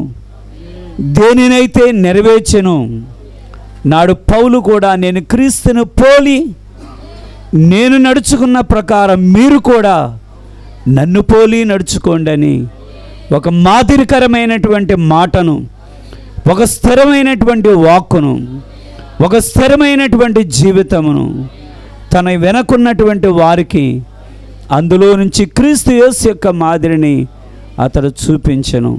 ఓ ప్రభువా, ఎటువంటి కార్యం అది? అది కేవలం పౌలు కాదు, కానీ అది పౌలులో ఉన్న నీ ఆత్మే. అదే ఆత్మ పాత నిబంధనలో మేము చూస్తున్నామయ్యా. రానయ్యున్నటువంటి క్రీస్తు యేసు యొక్క మాదిరిని మోషేలో చూపిన వాడవు నీవే. అదే దేవుడవు మా ప్రభువా. పౌలుకు మీరు ప్రత్యక్షతనివ్వడం వల్ల ఆ దేవుడవే మా ప్రభువా. పౌలులో మా తండ్రి క్రీస్తు వెళ్ళిన తర్వాత ఆ జీవితాన్ని ఆయన పొందగా మిగిలినటువంటి శ్రమలను పొందడానికి ఇదిగో దేవుడు నన్ను ఏర్పరచుకొనని ధైర్యంతో చెప్పగలిగి ఉన్నాడు. ఓ అందుకొరకు స్తోత్రాలయ్యా. మీకోసం నిలబడడానికి ఇదిగో మమ్మల్ని నీవు ఎంపిక చేసుకొని ఉన్నావని ధైర్యంతో చెప్పే హృదయాలను మాలో ప్రతి ఒక్కరికి ఇవ్వండి నాయన. పౌలు జీవించడం కాదు, ఇక్కడ మేము జీవించవలసి ఉన్నాం. పౌలు విశ్వాసం చూపించడం కాదు, ఇక్కడ మేము విశ్వాసము చూపించవలసి ఉన్నాం. క్రియల్లో విశ్వాసము చూపించవలసి ఉన్నాం, క్రియల్లో నిరీక్షణ చూపించవలసి ఉన్నాం, క్రియల్లో ప్రేమ చూపించవలసి ఉన్నాం. మా తండ్రి నాయన, వరుడు ఏమి చేశాను వధువు అలా చేయడానికి సూర్యుడు లేని కాలంలో నాయన మా తండ్రి చంద్రుని ఉంచినట్లుగాని సూర్యుని యొక్క ప్రకాశాన్ని ప్రతిబింబించే వారిగా తండ్రి మమ్మల్ని మీరు ఏర్పరచుకున్నందుకు వందనాలు దేవా, స్తోత్రం. మహాగణుడైన తండ్రి, సర్వోన్నతుడైన దేవా, మరి విరిన ఈ కొద్ది లేఖనాల తండ్రి దయచేసి మేము ఎల్లప్పుడూ జ్ఞాపకం ఉంచుకోవడానికి మాకెల్లప్పుడు జ్ఞాపక శక్తిని మాకు దయచేయండి అయ్యా. మరి మంచి సంఘం ఏ విధంగా ఉండునో మరి ఆ సంఘములో కూడా లోపములు ఉండి ఉన్నవయ్యా. కానీ ఆ సంఘములో ఉన్న మంచి కార్యాన్ని బట్టి తండ్రి పౌలు ఏ విధంగా నీ కృతజ్ఞతలు చెల్లిస్తూ ఉండి ఉన్నాడో, ఓ మమ్మును బట్టి మరొకరు నీకు కృతజ్ఞతాస్తుతులు చెల్లించగలిగినట్లుగా అటువంటి జీవితాన్ని మేము జీవించినట్లుగా మాకెల్లప్పుడు మీరు సహాయాన్ని దయచేయండి అయ్యా. మరి తెస్సలోనికయలో ఎంతోమంది తండ్రి ఆ పట్టణంలో వారు ఎంతోనైనా శత్రువుల నుండి ప్రభు, అన్ని జనాల నుండి నైనా యూదుల నుండి ఎంత శోధన ఎదురైనప్పటికీ తండ్రి, కానీ వారు విశ్వాస విషయంలో నాయన మరి కదిలిపోకుండానట్లుగా వారెంతో స్థిరంగా నిలబడి ఉండి నాయన పౌలు చెప్పినట్లుగానే నాయన మరి మేము పనిచేసే స్థలమైనప్పటికీ తండ్రి, మా బంధువుల మధ్యలోనైనప్పటికీ నాయన, మా స్నేహితుల మధ్యలోనైనప్పటికీ నాయన, చుట్టూ ఉన్న ప్రజల మధ్యలోనైనప్పటికీ నాయన, వారి నుండి కలిగే ఒత్తిడి బట్టినైనప్పటికీ నాయన ఎన్నడూ మా విశ్వాసం వదిలిపెట్టుకుంటున్నట్లుగా నాయన విశ్వాసంతో కూడిన పని మా మధ్యలో ప్రత్యక్షపరచబడినట్లుగా తండ్రి ఎల్లప్పుడూ మీ సహాయాన్ని మాకు దయచేయండి అయ్యా. మరి నాయన ప్రేమ విషయంలో మేమెన్నడూ వెనుకబడకుండానట్లుగా తండ్రి అయ్యా, ప్రయాసపడగలిగినంత ప్రేమ మాకు దయచేయండి అయ్యా. కేవలం మాట సహాయము కాదు కానీ తండ్రి, కేవలం మాట చెప్పుడు కాదు కానీ ప్రభువా, కార్యరూపం దాల్చగలిగిన ప్రేమను దయచేయండి అయ్యా. అది ఇతరుల కొరకు అయ్యా మరి ప్రేమించుట మరి నైనా నీ లేఖనం ఎంతో స్పష్టంగా చెప్పుచూ ఉండినది, నిన్ను వల్ల నీ పొరుగు అని ప్రేమించుము అని తండ్రి. అయ్యా ప్రయాసతో కూడిన ప్రేమ దయచేయండి అయ్యా, మంచి సమరుని వంటి ప్రేమ దయచేయండి అయ్యా. ఎంత దూరం వెళ్ళగలుగుడో ప్రభువా అంత దూరం వెళ్ళి ఉండినాడయ్యా. అటువంటి ప్రేమ మాకు నేర్పించమని అడుగుచూ ఉండినా, అది పౌలు నేర్పినది కాదు కానీ తండ్రి, పౌలు ఎంతో స్పష్టంగా చెప్పుచూ ఉండినాడయ్యా. సహోదర ప్రేమ నేను మీకు నేర్పనక్కరలేదు కానీ మీరు దేవుని చేతనే నేర్పించబడితిరి అని. ఓ ప్రభు, మానవులు నేర్పితే వచ్చేది కాదు కానీ తండ్రి, మా హృదయ దీపాన్ని మీరు వెలిగించండి అయ్యా. ఆ ప్రేమ భారం మా గుండెల్లో మీరు దయచేయండి. ఎన్నడూ ఓర్పును విడిచిపెట్టుకుంటున్నట్లు కనికరం చూపండి ప్రభువా. మరి విని నా కొద్ది లేఖనాల విషయాల్లోనూ తండ్రి మాకు ఎల్లప్పుడూనైనా ఆసక్తిని మాకు దయచేయండి తండ్రి. ఇక్కడ నిలబడిన ప్రతి ఒక్కరిని దీవించండి, ప్రతి ఒక్కరిని ఆశీర్వదించండి అయ్యా. మరి భక్తి జీవితంలో అభివృద్ధిని దయచేయండి అయ్యా. మరి తెస్సలోనికీయులకు రాసిన మొదటి పత్రికలో పౌలు ఏ విధంగా చెప్పి ఉండి ఉన్నాడో, మరి రెండవ పత్రికలోనికి వచ్చేసరికి ప్రతి దానిలో అభివృద్ధిని నాయన పౌలు నొక్కి చూపించు ఉండి ఉండగా, ఓ తెస్సలోనికీయుల సంఘమా, నేను మొదట మీకు రాసిన పత్రిక కంటే ఇప్పుడు మీ విశ్వాసం మరింత అధికమైనది. ఓ మీరు చూపే ప్రేమ మొదటి పత్రిక కన్నా రెండవ పత్రికలో మరింత అధికమైనది అని, ఓ మీరు చూపే ఓర్పు అనేది ఇంకా అధికమైనది అని చెప్పినట్లుగా, ఓ ప్రభు ఉన్న స్థితిలో ఆగిపోకుండానట్లుగానైనా విశ్వాసంలో ఎదుగుదల దయచేయండి అయ్యా, ప్రేమలో ఎదుగుదల దయచేయండి అయ్యా, ఓర్పులో ఎదుగుదల దయచేయండి అయ్యా. ఇంకా లోతుగా నేర్పించండి అయ్యా, లోతైన అనుభవాలు మాకు నేర్పించండి అయ్యా. మేము ఏ స్థితిలో ఉన్నా నేర్చుకోవాల్సినది ఎంతో ఉండి ఉన్నదయ్యా. మేము నీ కొరకు జీవించాల్సినది ఎంతో ఉండి ఉన్నది కనుక దయచేసి మాకు నేర్పమని మేము అడుగుచూ ఉండి ఉన్నాం. ఈ స్థలంలో ప్రతి కుమారుని దీవించండి, ప్రతి కుమార్తెని మీరు దీవించండి అయ్యా. ఎటువంటి వ్యాధి ఉండనప్పటికీనైనా మరి ఎరుకో గోడల దగ్గర వారు అనుమానించలేదు కానీ తండ్రి, కేవలం కేకల వేయుడి అని చెప్పినప్పుడు వారు కేకలు వేయగానైనా, ఆ బూరధ్వని మోగగానైనా ఎరుకో గోడలు కూలెను అని నీ వాక్యం చెప్పుచూ ఉండినది. ఈ రోజున మా మధ్యలో ఎరుకో గోడలు లేవు కానీ నాయనా, అవి వ్యాధి యొక్క గోడలు కావచ్చు నాయనా, కానీ అవి కూలగలవని మేము నమ్ముచూ ఉండినామయ్యా. అది ఇబ్బందులు అనే గోడ అయి ఉండవచ్చునయ్యా, అది కూడా కూలగలదు అని మేము నమ్ముచూ ఉండినామయ్యా. అది అల్లరి చేసే గోడ అయి ఉండవచ్చునయ్యా, కానీ సమాధానకర్తగా నువ్వు మా మధ్యలోకి రాగలిగిన దేవుడు అయ్యా. అది ఎటువంటి ఎరుకో గోడ అయినప్పటికీనైనా ఇక్కడ వాగ్దాన జనులు ఈ స్థలంలో ఉండి ఉన్నారు కనుక విశ్వాసముతోనైనా ఇది నోటి బయట వేసే కేక కాదు కానీ తండ్రి, ప్రతి అనుమానాన్ని గద్దిస్తూ తండ్రి మా హృదయంలో విశ్వాసము సింహ గర్జన చేయగలిగితే ఏ గోడలైనా నువ్వు కూర్చగలిగిన దేవుడు వేయండినావయ్యా. నీ బిడ్డలకి ప్రతి ఆరోగ్యాన్ని తండ్రి, ఎటువంటి వ్యాధి ఉండినప్పటికీ ప్రతి వ్యాధి నుండి విడుదల దయచేసి సంపూర్ణమైన ఆరోగ్యాన్ని దయచేయండి. తిరిగి వెలుచు ఉండి ఉండగా మార్గ మధ్యలో క్షేమాన్ని దయచేసి ఎక్కడ ఆపదన్నా తొలగించండి అయ్యా. కేవలం లేఖనాల్లో కాదు కానీ నేటికి మా చుట్టూ దేవదూతల కాపుదల ఉన్నది కనుకనేనైనా ఎన్నోసార్లు క్షణాల్లోనూ ప్రభువా త్రుటిలోను ఎన్నో ప్రమాదాలు మేము తప్పించుకొని ఉండినామయ్యా. కేవలం మీరు మా మధ్యలో ఉండి ఉన్నారు కనుకనే తండ్రి, దయచేసి ఈ రాత్రి కాలం ముందు మీరు క్షేమాన్ని దయచేయండి. ఆత్మీయంగా ప్రతి ఒక్కరిని బలపరిచి ఏ విధమైన బలహీనత ఈ స్థలంలో వారు కలిగి ఉన్నా ఈ స్థలం నుండి ఏ ఒక్కరు బలహీనతతో వెళ్ళకుండానట్లుగా ముట్టిన వారందరూ స్వస్థత నొందిరి గనుక విశ్వాసంతో ఈరోజు అంగీ మా మధ్యలో లేదు కానీ తండ్రి, విశ్వాసము చేత మేము తాకుచూ ఉండిగా దయచేసి ప్రభు అందరూ విడుదల పొందడానికి దయ చూపండి. ఈ కొద్ది మనవులు నీ యొక్క హస్తాలకు అప్పగిస్తూ మరి ఇప్పటి వరకు పరిచర్లో పాలు భాగస్తున్న ప్రతి ఒక్కరిని దీవించమని, మరి సేవకుడిని మమ్మల్ని మీ యొక్క హస్తాలకు అప్పగించుకొనొచ్చు. ప్రతి ఒక్కరి పరిచర్లో నమ్మకంగా ఉండడానికి, మరి మాదిరికరంగా మేము ఉండడానికినైనా ఇతరులకినైనా మరి ప్రభు వారిని ప్రేరేపించగలిగిన జీవితాలు మేము జీవించడానికి మీ కృప చూపి నడపమని ఈ మనవులన్నీ ప్రభువైన యేసుక్రీస్తు నామములో అడిగి వేడుకొనున్నాం తండ్రి. క్రీస్తు యేసులోని ప్రేమ, క్రీస్తు యేసులో ఉన్నటువంటి విశ్వాసము, క్రీస్తు యేసులో ఉన్నటువంటి సంపూర్ణత ఆయన పరిశుద్ధులకును మనకును దయచేయను గాక. ఆయన సన్నిధి మనందరికి తోడై ఉండును గాక. God bless you. God bless you.